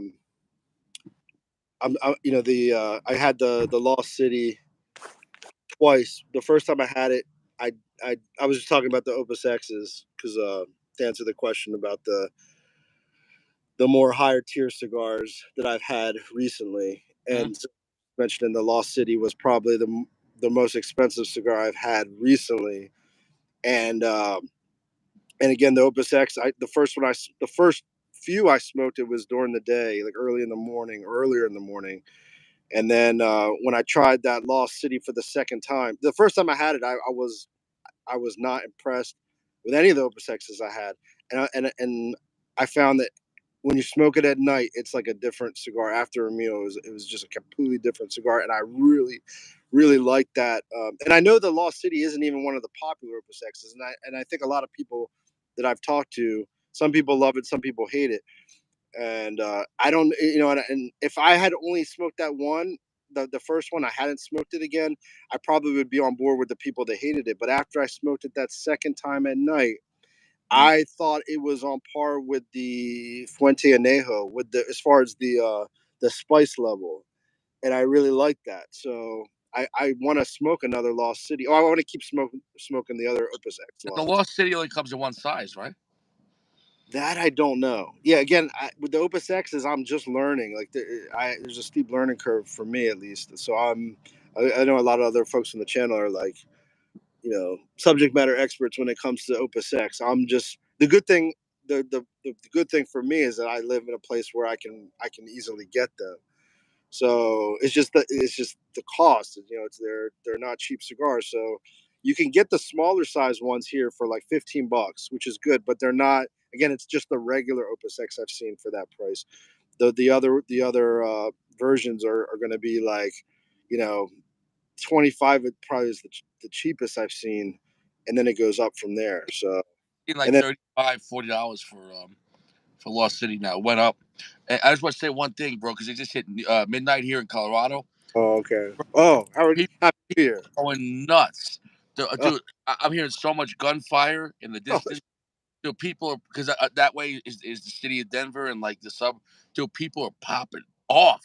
Like, I mean, if that ain't fireworks. I don't see any fireworks pop. Dude, people are fucking popping off. it's like yeah, everywhere else is fireworks. In Colorado, it's like gunshots. Yeah, I'm telling you, man. Like, people do some dumb shit, man. Like, like I get it if you're out in the country, whatever. But generally that happens. Like, I remember in the city, like you're talking about like let's say in what's that? If you're on Fire Island or the Rockaways, dude, Rockaways, people popping off like Mac 10s and Uzis off the building. You know, saying like just it's a different. The Rockaways, man.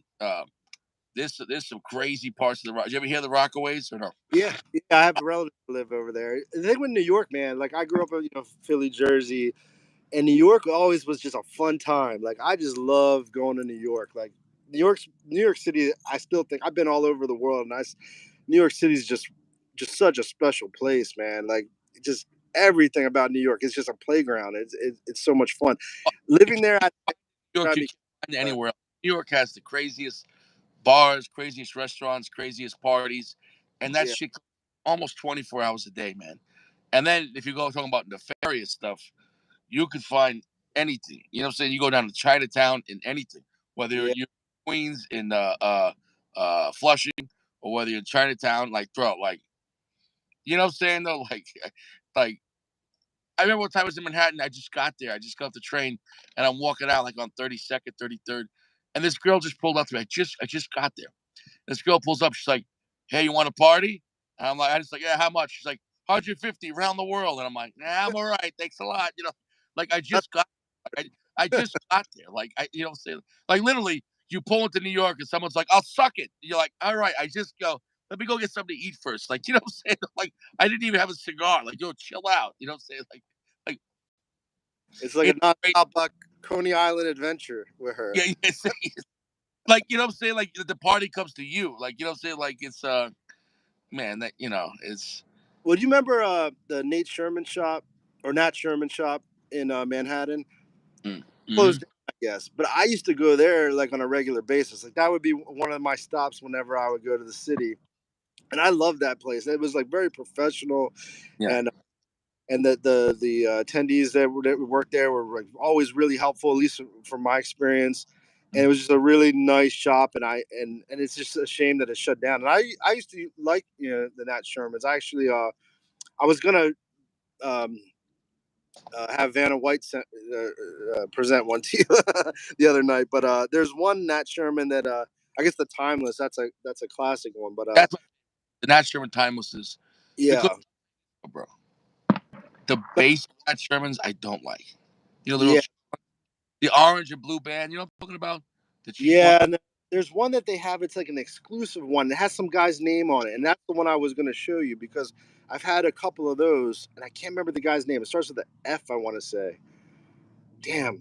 Next time I'm on, I'll make sure I bring that one. But I thought that was a really standout cigar, and I don't know. It must be some blender that his name's on the band, and I've seen it on several different lines. Years ago, from the mayor, and it was a Playboy cigar, and I can't remember if it was either like on the general side. I don't remember if it was Punch or Macanudo. I'm gonna screw it up. I can't remember. I'm gonna screw it up. It was like a big brand, but they made a version of cigars for Playboy. But this shit was from like the 90s, and so he bought a box like I guess some kind of like auction or something like that, and he gave me one, and it was actually really good. But it had like 25 years on it. You know what I'm saying though? Oh wow! A light shade cigar, and it was like big. It was like a big like 7 or 8 inch cigar, maybe by like 46 or so. It was a weird size, but it was actually good. But it was just interesting. Yeah, Playboy cigar. That's pretty cool. That would be nice to have that in your humidor.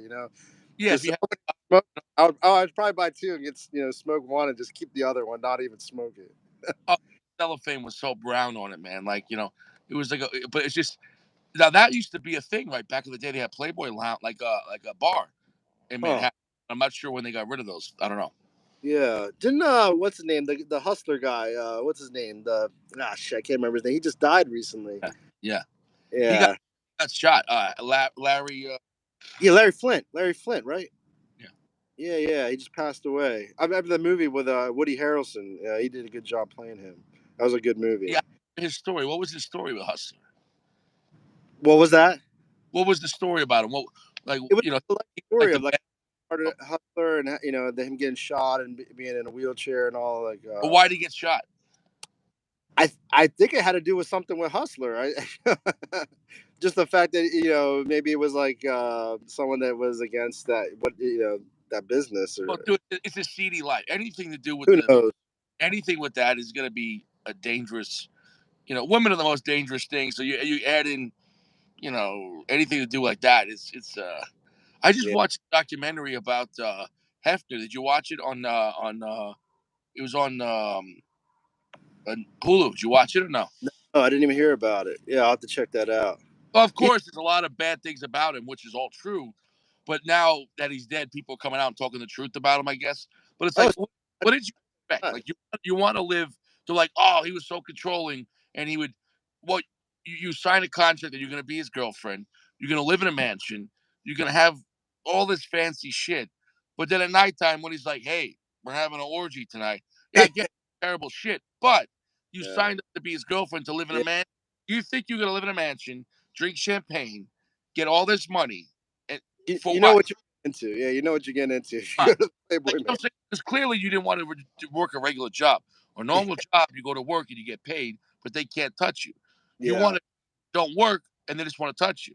Well, like you know what I'm saying? Like no one made you be there. And he would always have like at least 3 girlfriends. Like that guy always had like you kind of like wonder like even in his old age, like how he kept going that long. But I where he died because he was he lived a long life then because he was pretty pretty old. Outside of like Genghis Khan, he might have banged the most women in the world. Like let's be real, man. Like 1,000, you can't say 5,000. Who knows? Like there was orgies every night at his mansion. Every night. Remember that'd be boring, right? Yeah, remember when Wilt Chamberlain came out with that? Like it was like some record. I was like, Wilt Chamberlain. I never saw that coming. But man, he's like 7 foot tall too. That's crazy. But I smoked that Zeno. The Zeno that you were talking about, man. That's a horrible cigar. No, like you were complaining about the band, and I see what you were saying about the band. But even worse was the cigar itself. Like it was. Yeah. No, I did not care for that. Once it was garbage. It was. I'd rather have the Cortado. I would rather have the Stillwell Holiday. Well, we'll part there, but yeah, definitely. For what it was, there's other cigars that are better for the money, and I don't like the band. Like the band, it was disrespectful. Yeah. I saw what you're talking about with the band. It's like this big, like the most expensive, big Z. Yeah, the most expensive brand of all time, Davidoff, and you make that piece of shit. Yeah, it was like $5. I didn't like. It wasn't like it wasn't like I broke the bank, but it was just kind of. It was just. It still made you kind of upset because it's like Zeno. At least put some effort into it. It was like zero effort. I don't even know where they got. Like it was just. I imagine Quorum's can't be that much worse. I haven't smoked. I think the Quorum band is nicer. You know what I'm saying? Though that is saying something. Yeah. And did you see how they put the name on the back? Yeah, like right. Yeah, they had the big Z, the big freaking. It's like a big ass band with the big Z on it. That's it. And on the back, what? Yeah. They're ashamed. They should be ashamed of that cigar. They should just pull that off the shelves, man. It actually tarnishes the brand. It doesn't. It doesn't make any that would be like Ferrari making scooters. Why? Yeah. Why? And a bad scooter, like a scooter Yeah. with one wheel. Yeah, it doesn't make any sense. I don't know what they were thinking with that cigar. Yeah, I And don't. like, the band is terrible. Yeah, I don't know. Pretty much they're making Xeno factory smokes. Like, why? Yeah, I wanted to ask you about a couple cigars I saw today. Well, one I know it's been around for a minute, but I still have not had it. Was the Romeo and Julieta? I think it's the oh man, is it external? Oh, Eternal. Eternal, sorry, Eternal. Yes. Like it. I didn't. $15. It's not cheap. It's for a It's not, Romeo and Julieta. honestly, it sucked. Okay, And I haven't. So it pissed me off. That was garbage. And that's just my opinion, bro. I wouldn't even give it a chance. Don't waste your money. That's my opinion. yeah. Well, it's $15, so I'm definitely not gonna buy it for $15 if you don't. Say price. A cigar has a price, but then you gotta look at the brand. So especially in Florida, where things are cheaper, they were like $18, $19 up here.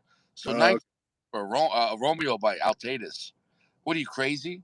yeah, Those were $6, $7 cigars. You know, yeah. And the Romeo and Julieta, you had mentioned the Nicaragua, the with the yellow band. I saw that one. I think it was a Connecticut shade wrapper? It's a lighter wrapper. that's a Plasencia cigar. I like that cigar. Oh, okay. So I haven't smoked the one with the yellow wrapper, but I have smoked. They had two other ones with the darker wrapper. Not a Maduro wrapper, but it was a darker wrapper, and they had one that had a orange band on it, and That's they the had that wasn't bad either. that one. I thought so when I first bought that one, that was an amazing cigar, man. I had many. I had like three or four that were like consistently good, and I was like, holy shit, this is a for the price and for what you're getting, it was a really good cigar. That's a But it wasn't consistent because then I smoked more of them and it didn't have that same profile. So I think the problem with probably that. why they're making so many of them. That's a Plasencia cigar, but they made a lot of those cigars. Like when you say 1875, that's one of the most popular cigars in America, right? So even though that's a better version, a Nicaraguan version by Plasencia, when that came out, they were selling a lot. So Okay. when you have that many cigars, how could you guarantee, same experience, Yeah, but when they first came out, man, they were pretty amazing, man. I remember driving around like Hawaii smoking it, and I was just like, "Holy shit, this is a really enjoyable cigar." And then dropped off, and then they had another Nicaraguan. It had a more like a fancier label on it, and that one it was a little bit more pricey than the That one. blue one. For whatever reason, I'm thinking it was like a like a black and orange one, but the Romeo was like more pronounced on that one. Like it had a bigger, like bolder letters on the band. Yes. Okay. That's the Romeo. It was red and white. Yes, yeah, that one was a little more pricey, but it was a Nicaraguan as well. And That, I had that was Plasencia as well, but that was Plasencia and I think Grupo de Maestros. That one wasn't bad. yeah, it wasn't bad, but for whatever reason, I liked the cheaper one better when I had smoked it. But then I didn't go back to it. That one has burn issues. It's very thick tobacco on that, and the wrapper. I always have burn issues on the Romeo. Okay, yeah, I haven't smoked. I used to smoke a lot of Romeos, and then I just haven't. The Romeo and Juliet is just I smoked a lot of them, and then lately I don't even look at them. It's like I just walk by. Sometimes I'll stop and just look to see if they have anything new. Although the San Andreas Romeo, I had a few good ones. Dude, that's a dark, strong cigar. Yeah, yep, it's a darker, stronger cigar. It's actually I think one of their strongest cigars. I think. Yeah, it's almost too dark and too strong for Romeo.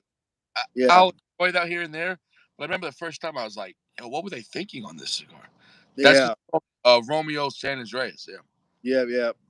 And then I saw a new. Damn, I can't remember. It was a flathead CAO, a new one. I think it's one of their like the V line ones. It's a flathead, but damn, I can't remember the name of it. But it was something new I hadn't seen before. And then there was another cigar in like the more expensive section. It was I want to say it was it a Camacho? It was something pre-embargo, and it was like $25 a stick. I'm thinking pre-embargo. What do they put some Cuban in there? Is there some Cuban tobacco in there? So if that's the case, I need to maybe try that one. Oh, That might. that's a great cigar. just the fact that I don't know how they're still making it because they had, let's say, so much tobacco. Okay, let me rephrase that. The filler's not Cuban pre-embargo. A, Uh, a piece of the filler is. okay. There's no way they had enough tobacco to say, hey, Yeah.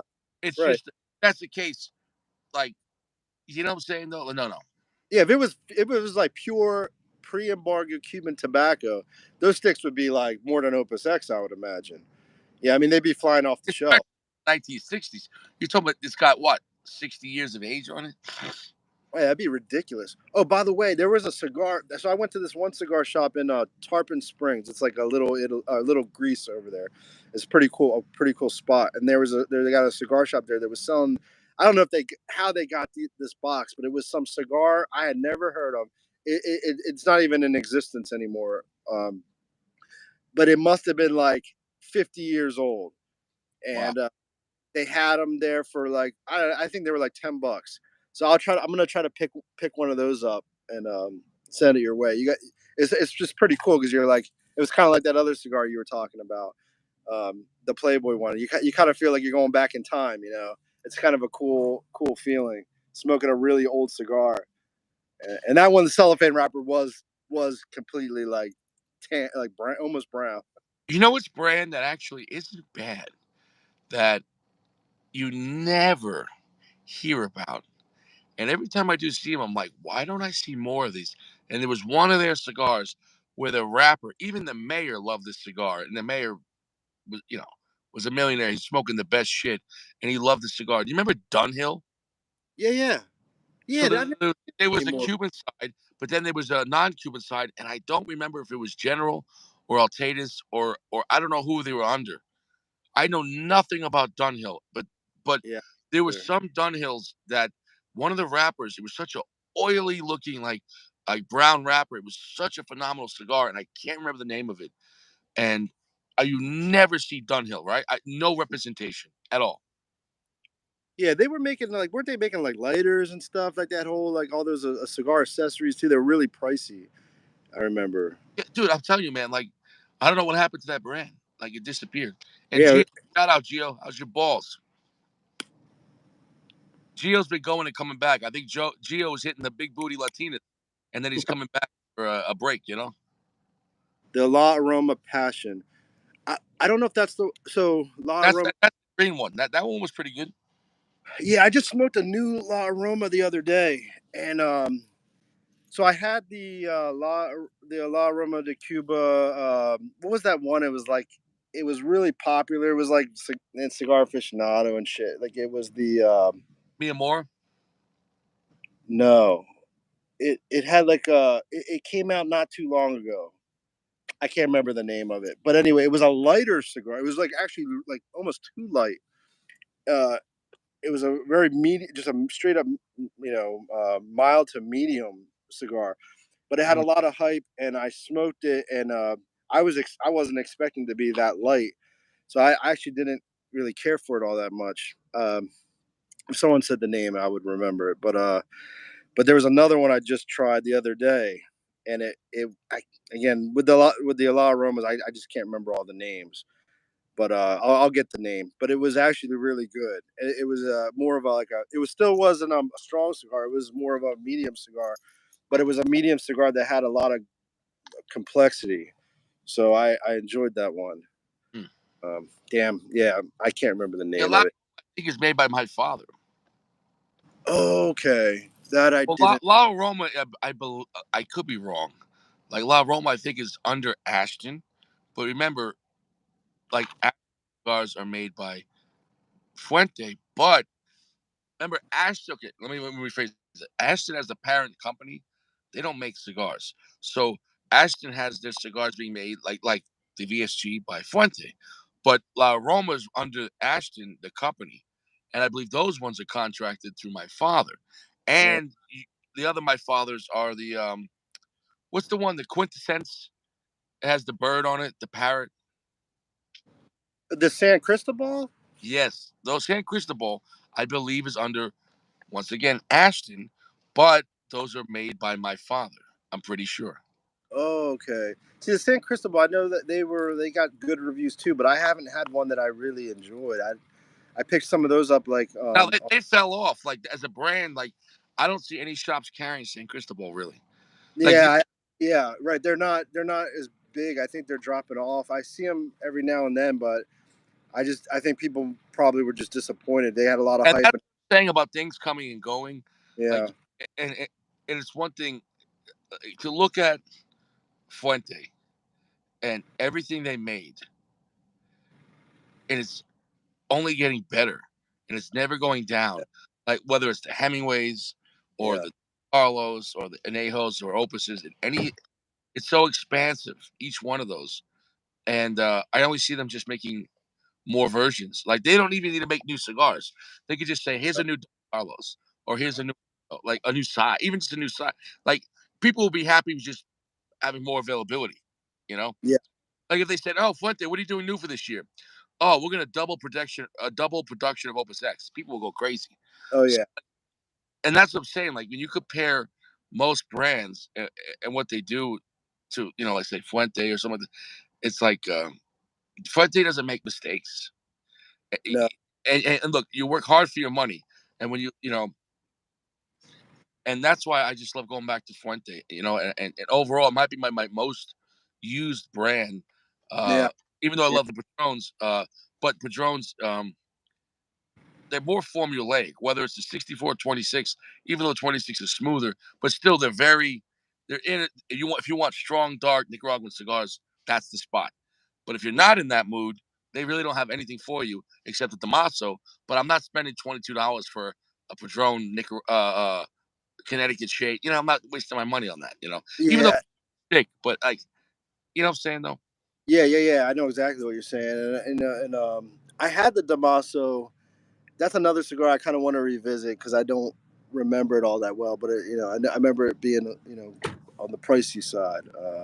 It's a lot for a Connecticut shade. It's a good cigar, but honestly, like here's the thing. I would be just as happy with the $6 Partagas Cortado, and I'll Mm, settle the money for to buy what I call a real Padron, like a 64. Like so, the Padron Damaso was made for guys that don't smoke Padron. yeah, because it's a lighter cigar. I mean, that's not Patron. If it was selling so well, how come we don't see 10 different versions coming out? Like Yeah, that came out and it was kind of like, like it was just for a certain like a targeted audience or a targeted not audience, but you know they people want that David off guys smoke which is Padron. really, but the people that really like. I mean, I enjoy a lighter cigar from time to time, but I think most of the time, later, like if I'm gonna smoke with somebody that isn't familiar with cigars, a lot of times I'll just get them something that's more on the lighter side because that's kind of like You're not gonna drop $25 on a Damaso. no, not a Damaso. Yeah, There's no reason for it. And at that point, like $25, when you think about it, like, bro, like I just told you, I smoked this Opus X for $18. Like, it's though, what I'm saying? Like, it's Fuente when it goes to their regular pricing. Like, they're really actually affordable when you think, what you're getting. You literally said, okay, like one of the best blends ever made in the history of the world, and it's like, oh, $18, and you're like, that's it. Like, so yeah, anytime you pay more for Fuente, it's gouging. That's not Fuente. You know what I'm saying though? Like yeah, Fuente gift. You know what I'm saying? Like the real prices, because you even compare it to other cigars that are great. Like Atabe is great, but you're gonna spend $30-$40 on a Atabe. yeah. You It's know? not a cigar unless you're Sacco. Oh, that's the king. Yeah, That man. that's a whole different situation. Yeah, But for most people that let's say middle class people, the prices on it, the real prices of Fuente are fantastic.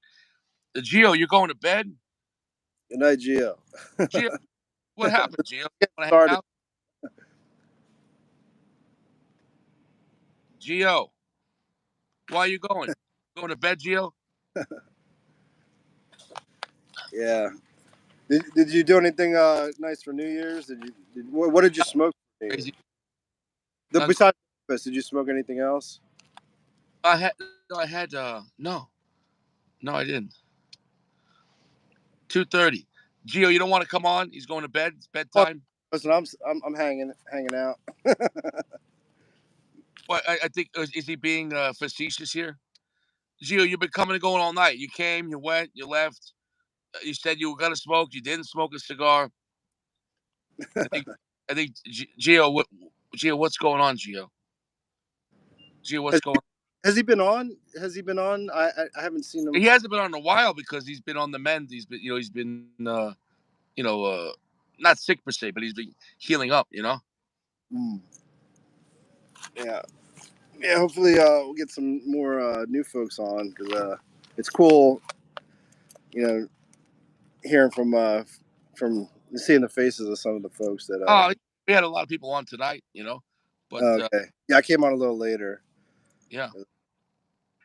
But yeah, but I'll keep an eye on anything new that comes out. I haven't seen anything really. There was a new cigar that I saw. It was actually an EP Carrillo. It started with a D. I can't remember the name of it. Oh, It was like a red band. Dusk? No, it wasn't Dusk. It was like, I want to say Duet or something like that. I took a picture of it. I gotta look it up, but that was new. You know what? I can't say it was new. It was new for me. I hadn't seen it before. But they had it in the at Cigar International, and it was the first time I've seen it, and I haven't seen it at any other shop. So, can I? I don't know if I can try. I took a picture of it. I could get the name of it, but I don't want to. Hopefully, I don't mess up the. No, you wouldn't be able to put it on. Yeah. So don't. I'll get the name. I'll send it to you. Maybe it's not new, but I was curious because the Dusk was out, and then they also had it's called the Inch, which I wasn't crazy about the Inch. No. This was something different. It was something different. Yeah, I'll just text you the name of it. Maybe you heard of it before, but I hadn't seen it. And it was in the aisle where they usually put like the new stuff. So if it is another new cigar, I got to try it. Yeah, but I thought the only one that came out was the Allegiance, so maybe it did. Maybe. Yeah, the Allegiance was the only one I was tracking that was new, but yeah, another new one, or it's an old one that I just haven't seen before. And the Cigar International was the only place I had seen it. I'm trying to remember what else I saw at Cigar International today. Man, there was just so many different cigars. There's so many cigars. It's hard to keep up sometimes because it's just like there's just so many out there, man. It's like, yeah, it's a lot. It's definitely a lot, man. Yeah, but yeah, man. So I'm so happy we had you on the show, and look forward to more cigar news with Big Firm. Big Firm's got the news section. He's got the update, the report update, the week. And I look forward to that. And I think I want to put together a list of my worst cigars. That's going to be my next, because that'll be a simple list. Maybe I might make like a top 25 worst cigars. I think, and that would be I think a fun experience. Like cigars I hate. Well, a lot of the cigar reviewers have those lists, and I watch them every now and then sometimes you're surprised because it's like, it's a cigar you liked, and it's like, how did you put that on your worst list? Like, I think that's a great, but everyone has different palates, everyone has different tastes. Well, also might be due to price. Like they might say, hey, this cigar's not worth the money. Sure. Yeah. You never know. I wanted to ask you if there's any cigar reviewers that you watch on a regular basis, or I was like, I don't watch anyone else's reviews. Like I honestly can't stand watching a half-hour video of someone else. Like most people, it's not like, dude, no other show's funny. Like, saying no, and like it's like they're trying too hard.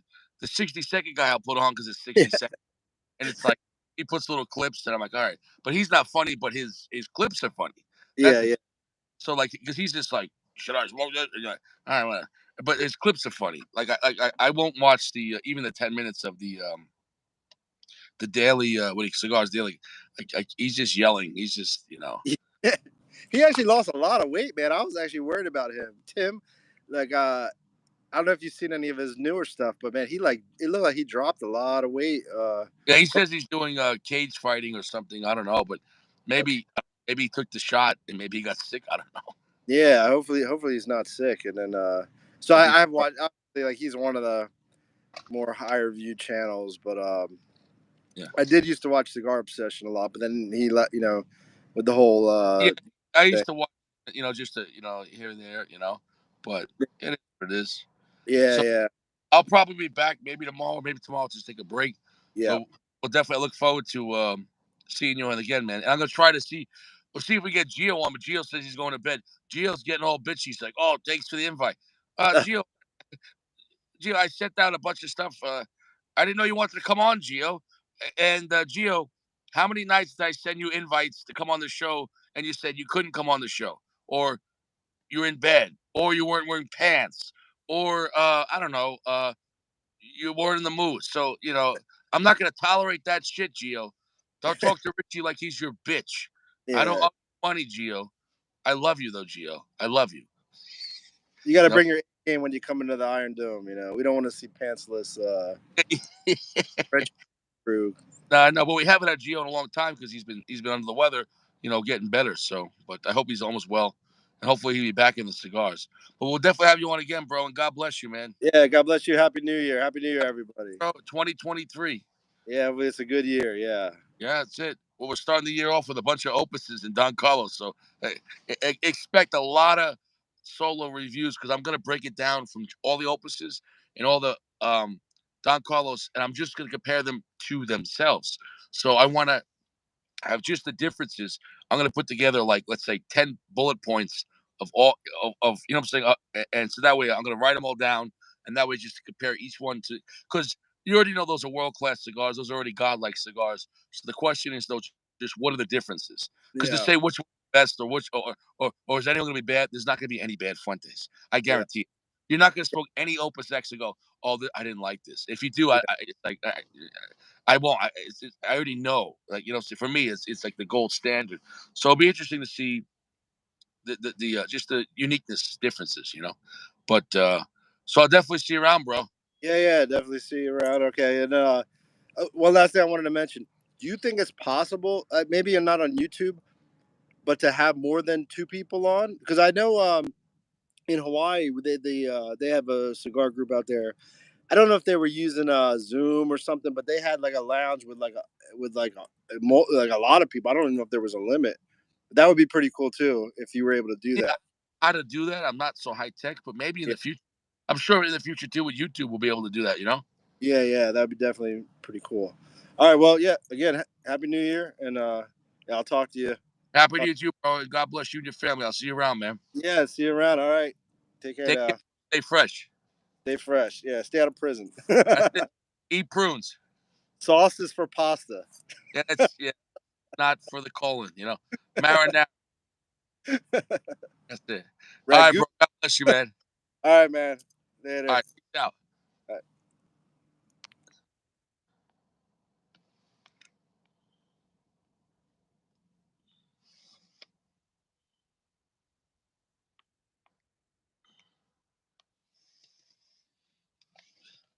See, is Gio still being a bitch right now? He said, "Thanks for the invite." Gio, what do you want from me, Gio? If I had a list of how many times I sent you the invite and you didn't show up, Gio, and now, and did you say, Gio? Did you say, "Hey,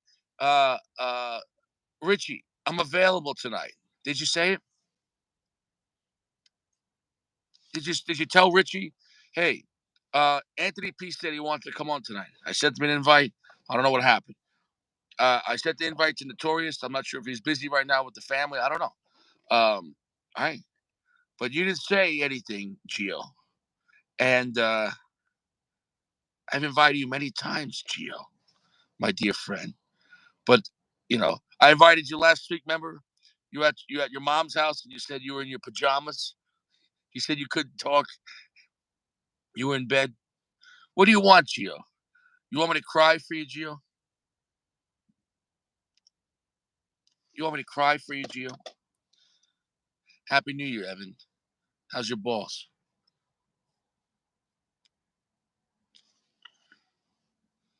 How's your balls? How's your balls? He said, yeah. So happy New Year to everyone. Happy New Year to everyone. God bless the Iron Dome. And God bless you, Gio, even though you're offended right now. He said, thanks for the invite, Richie. I'm sad. So then by that basis, Gio, I would have to be sad because I've sent you invites before and you didn't come. So do you want me to be like you? Do you want me to be sad? You want me to be mad? You want me to be mad? What do you want from me? I'm one guy sitting in a Toyota. What do you want from me? Trying to entertain guys. What do you want from Richie? What do you want from Richie? What do you want me to do? A magic trick? What do you want? AJ Fernandez. Truer words were never spoken, Mr. Sack. I'm not even going to banish you for that. I won't even banish you. AJ Fernandez 2023. AJ Fernandez for president 2024. United States of America by AJ Fernandez. By AJ Fernandez.